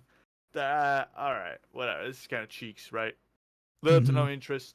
Rain has showed little to no interest. Rain also bought the CSGO team in 2015, I believe, with his own money from CS:GO Wild, and then there was that scandal, and then everybody came out about it, and T Martin and Syndicate still haven't faced any repercussions of what they did with the I believe it was Syndicate. Oh my god, I remember that happened. That was years ago. Yeah, that was the one that that was actually one of the very first few videos I saw of Keemstar, like literally like sitting there, like he didn't want to say that he was boys with FaZe Clan, but he at the same time he was like, I got a job to do. I gotta make people eat popcorn. Okay. Listen, that Gamma Lab sponsorship doesn't come lightly. There's no way you get a Gamma Lab sponsorship and have no affiliation with any of the guys at FaZe Clan, because they were huge. They arguably made G Fuel bigger because of it. I mean, look at Ghost. Look at Ghost Energy right now, bro. Yeah. Like look right how now, huge they're everywhere in stores. Arguably, they're more in stores now than G Fuel is, and G Fuel got too big, and they said we think we're better than that. So they dropped G Fuel and went with Ghost, and now Ghost is everywhere. And I rarely see G Fuel cans now. Well, that was because of and I don't know the rumors are true. Like Keemstar probably can confirm this more on Twitter or anything like this, but there was talks of him having a 25% controlling part of FaZe Clan, which would basically be the market value of what Drama Alert was, which at the time, because this was 2018, so this was about a year or two after the whole like CS:GO skins controversy happened, and at the time he was literally worth I think it was like $20.5 million, that whole brand. And this was right after, like, he didn't see the residual effects of like what happened with that. You're saying Keem owned a percentage of FaZe? Allegedly he was wanting to. He doesn't. No, I'm just saying he might have been, and then no, he never did. G Fuel's like, whoa, we look, we might have a drink made by him, but we don't want to be associated by him by any means. Right. So it's like, so when they came back up with it, and FaZe Banks was still like, part of the table, so to speak, and he's sitting there go like, well, aren't you still like, hey guys, we want to re-up with you guys. We really actually like your stuff. He's like, well, aren't you still friends with Keem? That's kind of sus, bro. It's like I don't know about you, but like I feel like Ghost is basically what G Fuel was like when it got its first big boom. Like, because G Fuel had two big booms. There was the initial big boom, which happened 2017 when the ESL leagues started sponsoring, like getting sponsored by Gamma, and then they decided to come up with like newer fuel like colored versions of like, for like limited edition this team's one, and this one, like all that. And then the second one came about when the whole like when PewDiePie got his first flavor. Like I can remember that. Like when PewDiePie got his first flavor, I've seen the charts. Though they sold almost just enough, if not more, than what they did when they first did stuff for ESL. Like that's how big of an impact that was. And since then, like, I'm surprised that they haven't done anything with like PewDiePie, like seeing if he wanted to invest into it or anything like that. Because like, if you get associated with someone as big as PewDiePie, hell, even Markiplier, like, they're not really big like MLG players, so to speak, but they're content creators that have a big audience. You have an audience.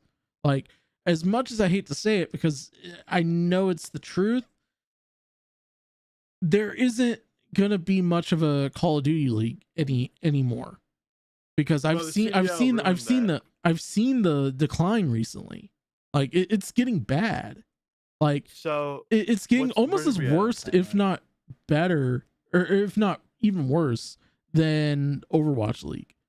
And Overwatch League is fucked. It is, yeah. So there's only three. There's only three. Three esports leagues that are actually making money, other than Rocket League. Yeah. That is League of Legends, CS:GO, Mm-hmm. and Call of Duty. Yeah. Fortnite doesn't have a league. However, they have tournaments, right? Yeah. And League of Legends is the largest of all of them. But where did we stop at the timeline? Fuck. Oh, 2017, right? Mm-hmm. So the corporate seedings already started happening and everything like that. Nate Shot had already left Optic to start 100 Thieves. Now, if you look at how 100 Thieves is operating with its hires and who they bring onto the team versus FaZe and Optic, right? These are real community members that are doing big numbers, huge numbers. And it all started when they brought on who was the Fortnite kid that they ended up getting rid of right away. Are you talking about the kid who got caught with the cheatware? Is that about the backpack kid? That kid? No. It was a different kid brought on to FaZe Clan. He was friends with the backpack kid. Yeah, the OGs didn't like it. Right? They wanted other people. That's why like Scissors got on the team and everything like that because he just genuinely fit. Jarvis got put on the team because he genuinely fit. He was also a legacy hire too because of his brother FaZe K. I think they were very beneficial. But like when you start bringing on when corporate brings on people like Lil Yachty, Snoop Dogg, what do they have in FaZe? What does that say to everyone else who is in the scene right now about FaZe? Oh, you're not getting in FaZe unless you're a celebrity. Oh, FaZe Jarvis. FaZe Jarvis. I think that was the kid who got caught. No, Jarvis was. Or it was need to be because it was 3 years ago. So. Yeah, he needs to be abstained from that. But like, what do those people have in common? But absolutely, they have nothing to do with gaming, bro. I mean, they could play games, but they're not in the scene, right? It's like if Pokimane joined FaZe. That would make more sense than having Snoop Dogg or Lil Yachty or Bronny James Jr., right? Mm-hmm. That would make more sense than having, or Pokimane would make more sense than having those guys. Even Ninja joining FaZe would make more sense, right? Mm-hmm. But they didn't want to get Ninja, so they got Tfue, and that whole thing happened. The corporate gave them the shitty contract, and FaZe Banks took the fall for that. Mm-hmm. And it's the whole time it's just been because they've already are known to be the face of the company, the OGs, they're the ones taking the blames for everything that corporate does because nobody knows who these people are on corporate. I mean, it's on their website, but who's going to relate that to what's happening on Twitter, what's happening in the gaming scene? No one's going to put those two together. It's not realistic, right? So like that's why you see Optic with these clout hires, celebrity hires. And FaZe Rain, when he had his drug issue, he was saying things that nobody came and checked up on him. The people that funded him the apartment that he was living in for 2 years wasn't corporate. It was FaZe Rain's money from when he was uploading 3 years in a row, and Apex was checking in on him, Banks was checking in on him, Temper, Tico, just the OGs were checking in on. Blaziken wasn't because Blaziken came forward and said he doesn't really know how to handle the situation, so he kind of made amends with Rain after that. He kind of just went silent and didn't talk to Rain at all because he didn't know what to do. Right? He never. I mean, that's his thing, right? Some people just, they shut down about those things. But like nobody from corporate helped them out was the thing. And that's why it started this whole thing. And then they started making all these money moves and they went public and all the OGs didn't get any like Tico's been there from the beginning, right? And some guy that got brought in who hasn't even been there for a year has triple the amount of shares that Tico does. And it's like, how does that make sense? Where's Tico's paycheck? Tico hasn't gotten a check from FaZe Clan in forever. Never. It was literally a power move that once it went public, they pushed out all the OGs. Well, all the OGs still retain the company. If they leave, FaZe Clan's over. Yeah. But they've spent all this time building it up. And FaZe Rain has been on the move on Twitter and on his YouTube. He's been vocal about this for the past year now. And then the Stranger Things girl comes. Mm-hmm. Now, keep in mind, she's a gamer. She plays Valorant, right? All right, we'll get rid of Stranger Things.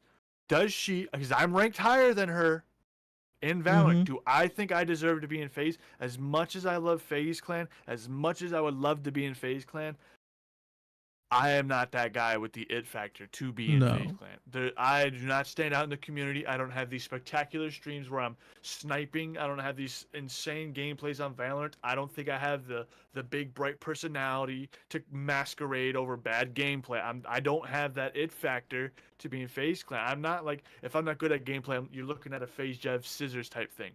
I'm not that, right? I'm not like an Apex. I'm not like that, right? I'm also not like a FaZe Blue, a Pomage, a Rain, Adapt. I'm not like them at all. I'm not that skillful, right? Yeah. So no, I don't think I should be in FaZe Clan. Now this girl over here is saying, "Oh, gaming's been a part of my whole life." Da da da da. Like, congratulations. Bullshit. Everyone else on Twitter who has picked up a controller in 2007 and has played Call of Duty 4 and is still playing games to this day is in the same boat as you. The same boat as you. Skelly, Alpha Ruffs, you guys are in the same boat as this girl because you guys have played video games your whole life. You know what I mean? I have tits too. Do you want me on FaZe Clan? Oh, exactly.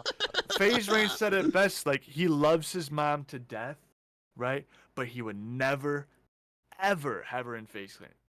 Oh, no. Because she doesn't belong, right? And it's not like girls don't belong in FaZe Clan. Everyone's saying, "Oh, it's the first girl in FaZe Clan." It's like, you're blind. You have no idea. Call of Duty Cold War, Kayleigh got signed. How did Kayleigh get in? Well, Kayleigh was friends with Santana, who was part of the Nuke Squad, who got in, right? But like, you could follow that train back to everyone who's been recruited to FaZe Clan naturally. They play games with the guys. They get in with the guys, right? Adapt. He's been crushing it with Soar. We'll go all the way back to 2010-11. He's been crushing it on Soar. He was friends with Rain. Rain was in FaZe. They would just hit it off, playing games. Adapt would hit some crazy stuff. Apex would invite him out to more, gaming sessions. He'd hit it off. He also had a YouTube channel that was growing. He was really invested in what was going on in the he was really invested in what was going on in the trick shotting scene. He knew the ins and outs. He knew how to make a production for montages. He knew what shots needed to line up, what was the intro, what was the closeout, all the stuff in between. Like, there's more than just being a name coming into it. And then this girl has the audacity to say it's because she's a woman. And it's like, excuse me? Yeah, because it wasn't on Kayleigh, the first female. Yeah. I was like, wasn't there like one? I know there was at least one female on that. There's another one roster. who's deaf. There's another one who's deaf. She that's the one that I was talking about. Like everyone was telling me about this person. She's insane, bro. She's insane. But it makes sense because she was friends with all the other FaZe guys. Well, the FaZe guys watched her. Like, that's how Tfue got in. Banks was watching him.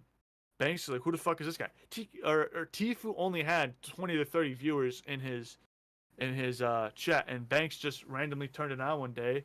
He started chatting, and Tfue freaked the fuck out, and then he calmed down and was just kind of chilling with Banks, and while FaZe Banks was in his chat, right? And he got cool, and then he goes, "Yo, homie, why don't you play with this guy?" He started playing with some other dudes, got to know FaZe, brought him on.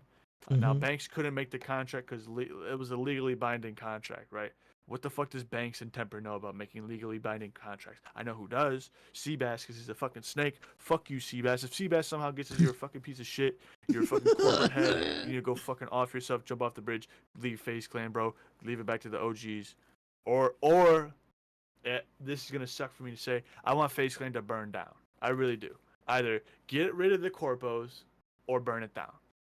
That's what FaZe Rain's on. Like, we're gonna watch. Not like physically burn it down, right? Yeah. But like, we're gonna watch this Moist Critical video because like a lot of people I've been watching this, and honestly, like, I know there's been updates to it, but like I will say Moist has been following this, and I will say he's kept updated on it, and like he says there's some stuff that he's found out that will be in a video. Oh, there's so much stuff in between. Like, yeah, he says there is some cool stuff coming out about it soon, but there's no money I know people have been just like trying to find out, like, we need a whole like course refresher of like what's going on with this. And Moist was like, I got you. Papa Moist got you.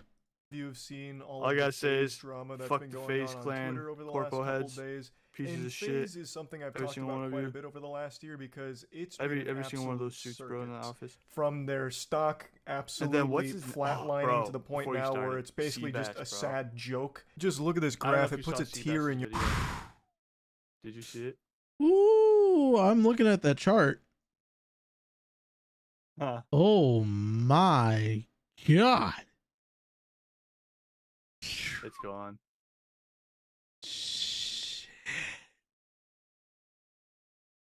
I remember when they first went live with the public.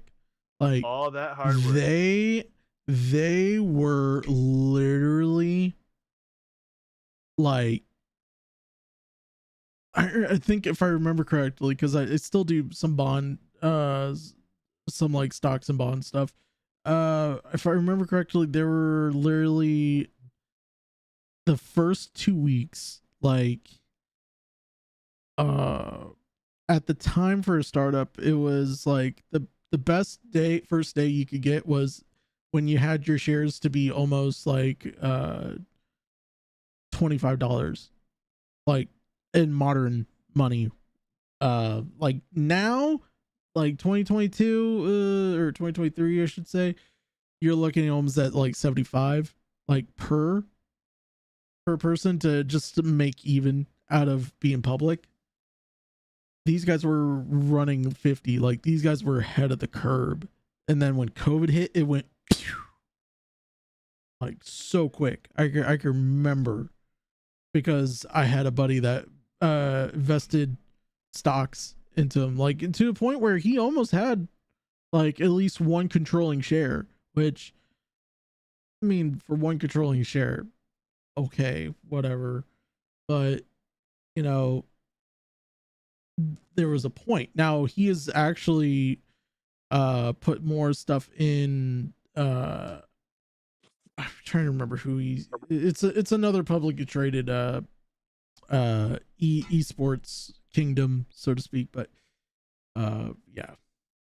Your eyes. It's more tragic than the ending to Marley and Me. It's just been crazy to see them circle the drain like this and have this wild fall from grace, because they're one of the very few gaming focused brands that branched out into the mainstream. Like, most people have probably heard of FaZe at some point in their life, even people that aren't associated with gaming. So they really did blow up in a big way, and now there's like a war going on between like the founders of FaZe versus the corporate suits that now control FaZe, and it's all just been bubbling over and becoming this massive shitstorm, and everyone's getting covered in the filth. It's getting stinky. Now, the first domino that fell he says it's getting stinky. It's always been stinky. I know about this. I remember when WWE went public.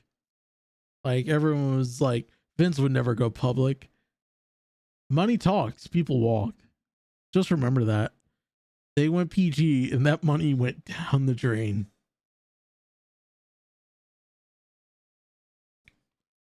Like going public is basically the death blow if you don't have the right people controlling it and actually doing a good job of maintaining people's happiness with business happiness, so to speak. So it's just kind of like, well, what am I doing?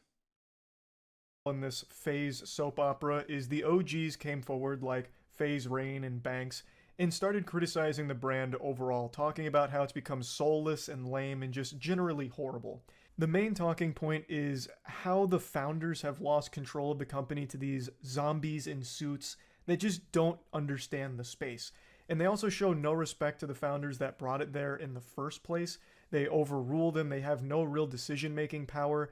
Thus, the decision phase, the direction FaZe has been going over the last few years has been a negative one. And most people can probably agree with that. FaZe hasn't exactly been hitting home runs recently over the last couple years. So the founders have been talking about how disappointed they are with FaZe in its current state. And then FaZe Rain recently has just been leaking tons of information, like internal stuff, financials, He's been leaking more than the faucet at my college dorm room. He has been going hog wild with tons of information. And most recently, he was focusing on their numbers, like their actual numbers with their spend as well as what they're making. He made a video going over their financials, talking about how much they spend on certain games in the esports. Shit. Holy fuck. The a thing I don't million get a is, year? like, why is it only FaZe Rain? Like, why not everyone else? Like, if they're pushing you guys out, why not fight back and join FaZe Rain? Call them out. Or get someone like Keemstar. Like, Keemstar is good friends with FaZe Tank. He respects the brand. Get him involved and, like, cover some of this shit. That's why I'm saying, you know, I feel like if Keem actually did say something to the corporate suits and just sit there and go like, listen, I understand you're trying to make a buck with this, but at the same time, you're stomping over traditions. You're stomping over traditions that have existed for years and years and years. And now all of a sudden it's just like, what?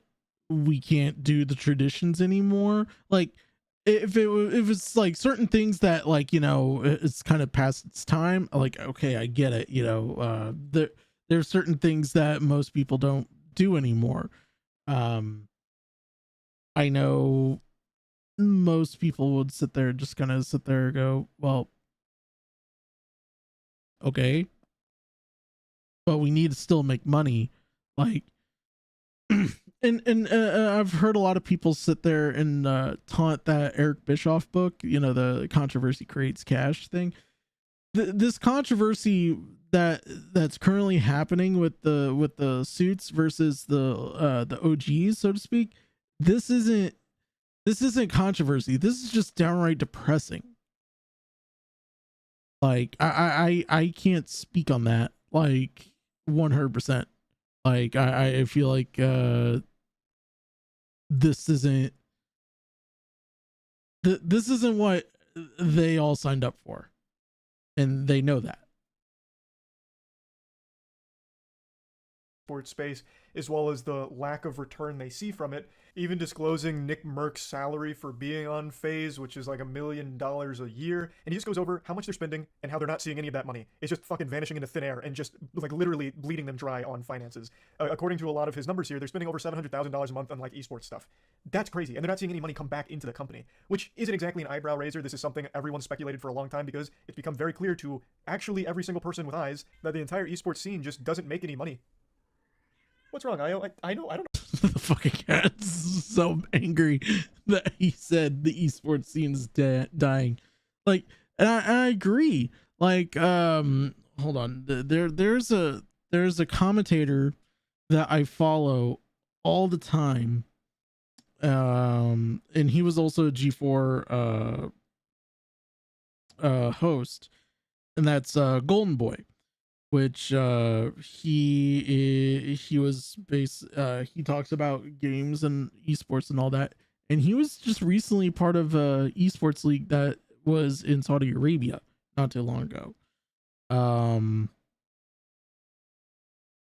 Like, and he does all these things for, like, the Halo World Championships, the OWLs finals and more. Like, there's a whole bunch of things that I could say that I can I don't know, like, the word I'm looking for here, but I think I could agree with a lot of sentiment that he's been saying recently in recent months, because as soon as he got back from the I think it was the Overwatch League finals in that region, he was alluding to something that, you know, esports as we speak isn't going to be as grander as it once was. I think with the ever evolving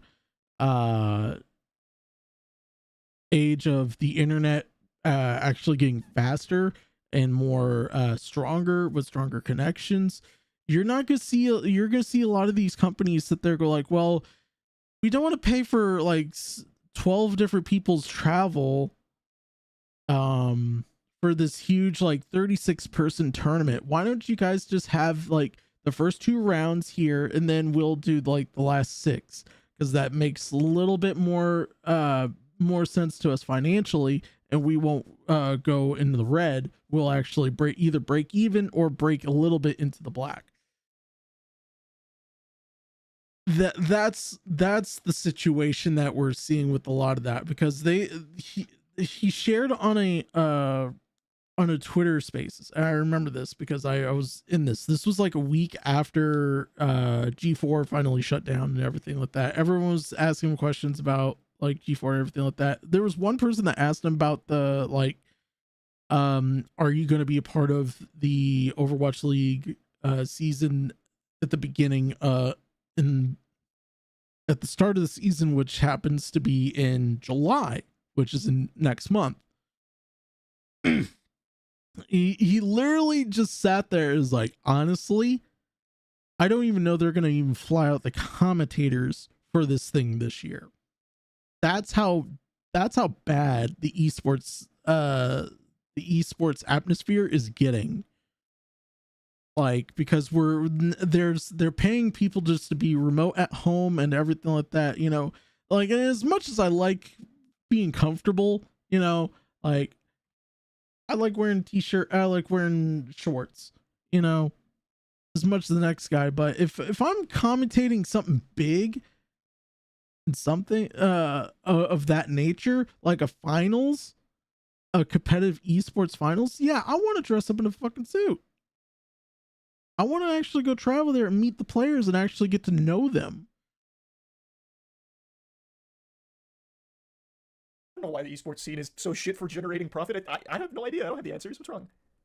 I've upset Io mentioning this. Because it is heartbreaking. Like, esports is a scene that you get in for passion, and you see a lot of orgs start to close their doors because they just can't stay afloat. It's very expensive, and you don't make anything. So Rain was going over their numbers, which I do believe, because like the information he's been leaking has so far been confirmed accurate, and he's just talking about like how much money they're losing, and it's a lot. Over 700,000 clams, over 700,000 pristine doubloons is a ton of cash.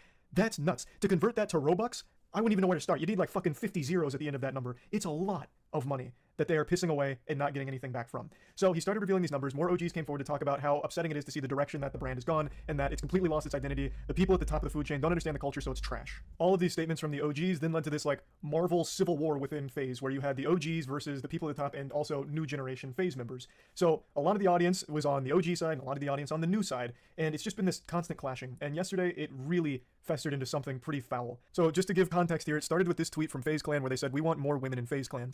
No, you don't. This is a lie.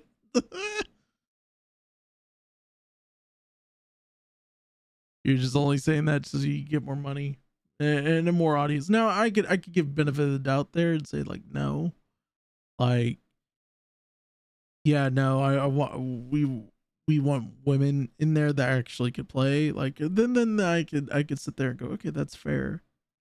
That's fair, because there's some girls that are currently like in the esports scene right now that are absolutely tearing it up.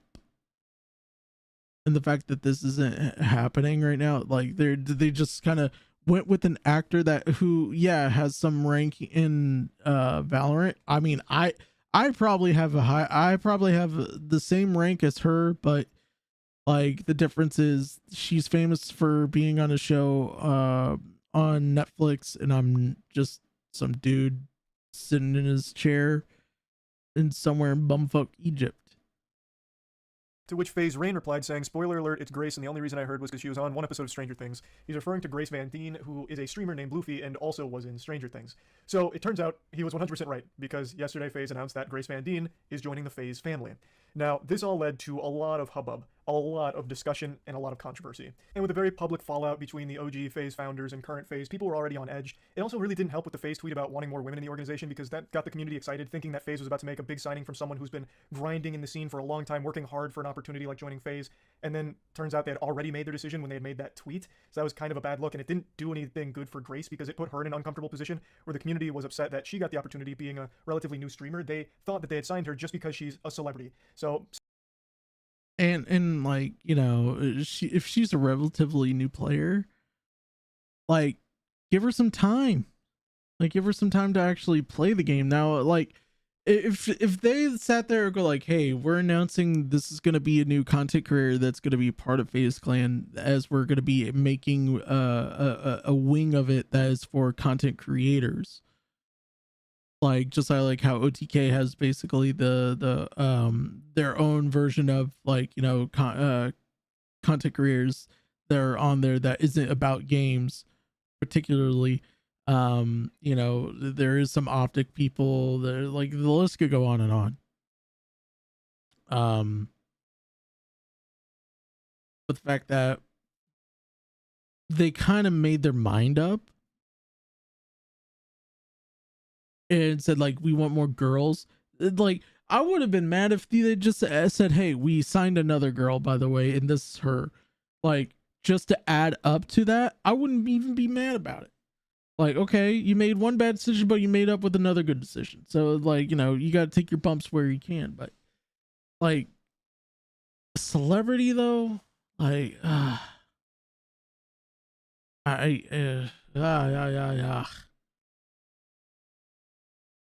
what's your thoughts on this, Skelly, so far? Skelly?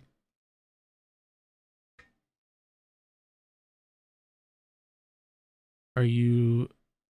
Hello? Skelly?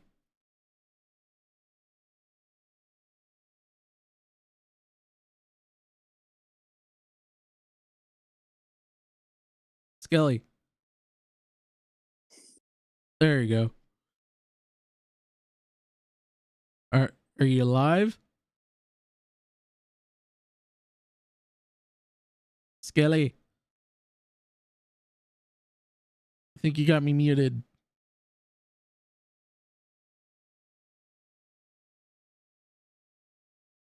Hold on. I don't know why it's going on. I think Skelly fell asleep. Skelly, did you fall asleep?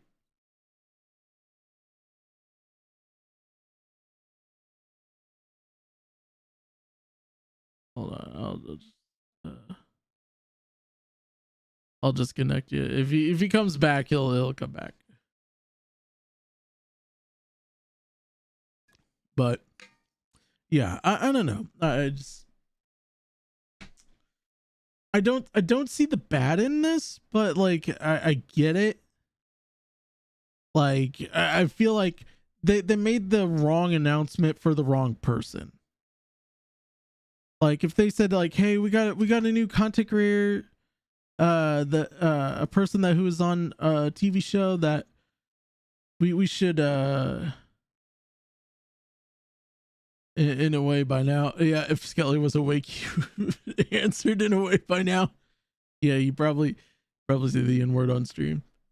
No, I'm kidding about that last part, but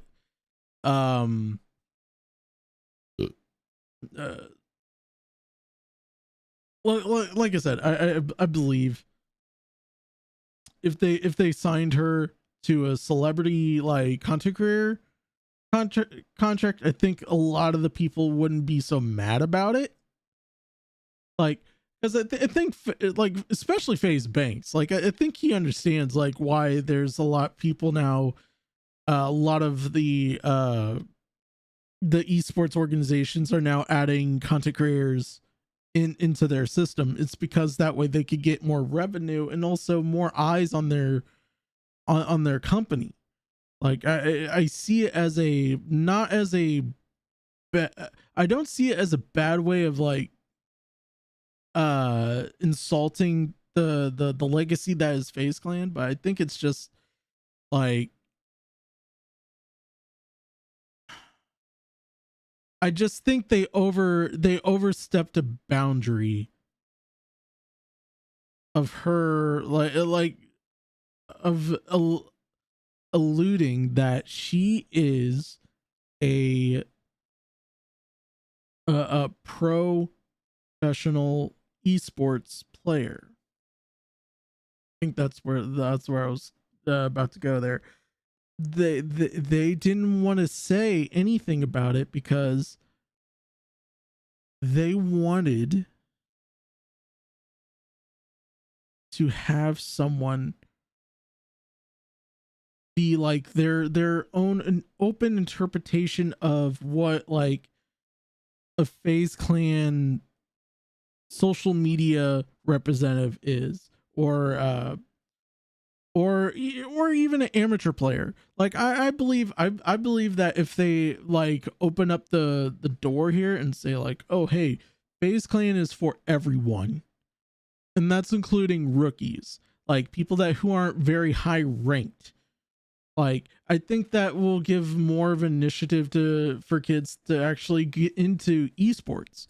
Like right now, we just where I live, we have a esports team that is now expanding into 6 different categories right now, because these schools, and not only schools, like high schools and middle schools, are doing this. Like you got universities that are doing this right now. You got there's talks about apparently a college racing series. There's talks about a college um uh esports with Call of Duty, Overwatch, and all that other stuff. Just adding good players, and if you're gonna add in not so good players, make a side piece of for amateurs to join, and whoever gets good enough can join and FaZe permanently. Yeah, kind of like a waiting pool. Like I've always thought about it kind of like how and this is me watching Tommy C's Glory Hunters. By the way, if you guys haven't seen Glory Hunters, go watch their next live stream or watch their most recent live stream. Tommy really walks you through a lot of like the information you need to know if you want to learn like what soccer, or in most other countries it's called football, is. And he explained one of the games recently was for placement into the Premier League. So like unlike most organizations, FIFA and champions, the United Empire, I think that's how you, the UEFA is an organization. Basically their organization works like this. There's a whole bunch of teams. You have to, in many successful years, have to play to a certain threshold to get into the next level, which would be the Champions League. And then there's like Premier League, then there's FA Cup. I think that's what it the Americans are.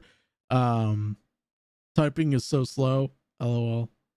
I know I'm trying to be more entertaining about this, but you know, it's that's basically what I would like to see these companies do, because that way it keeps players on their toes, but also it gives new players like something to, like, you know, either get good, or you're just gonna have to stream on Twitch. Like that's the way that I think a lot of people see it. So I mean, I don't see a problem with it.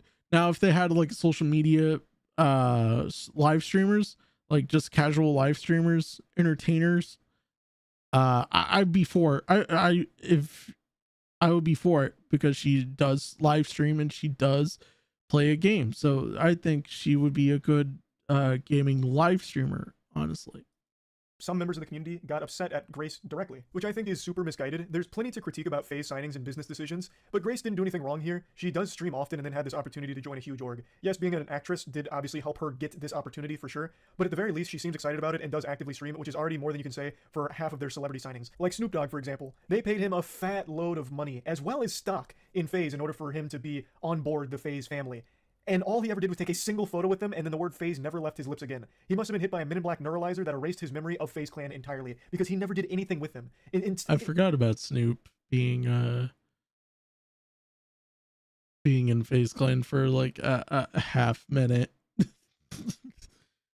In spite of getting all this money and this stock. And it wasn't just him. They've done this for multiple other celebrities too. Like Kyler Murray, who I'm pretty sure all of you watching didn't even know was part of FaZe Clan at any point. I didn't until I watched Ludwig's Mogul Mail on it. I had no idea Kyler Murray signed with FaZe, but he did. Kyler Murray never even mentioned FaZe Clan a single time. Not once after joining. But in this case, Grace is an active streamer, thus will be presenting the FaZe brand to her audience, and she seems extremely excited about doing things in collaboration with FaZe, which is infinitely more than any celebrity that FaZe has signed recently. So I really feel that the anger directed towards Grace is just a little weird.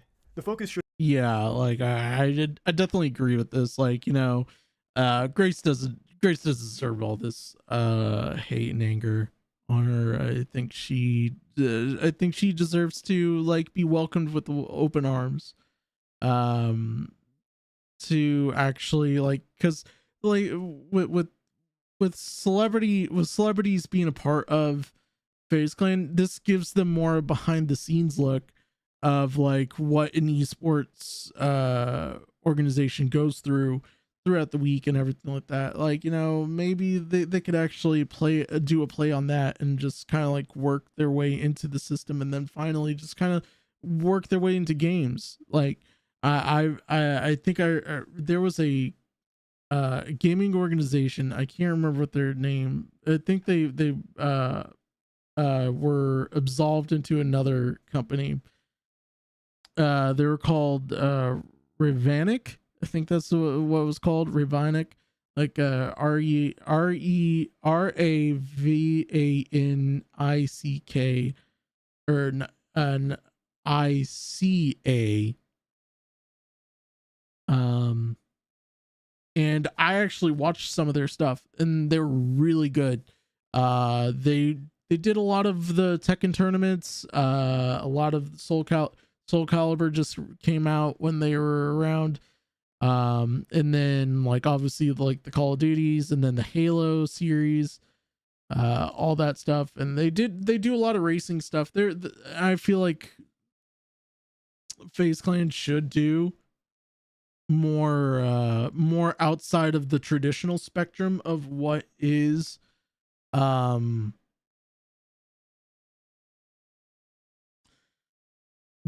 traditional in the sense of esports, because that would give them more opportunity to grow in this, not only grow the esports realm out a lot more, but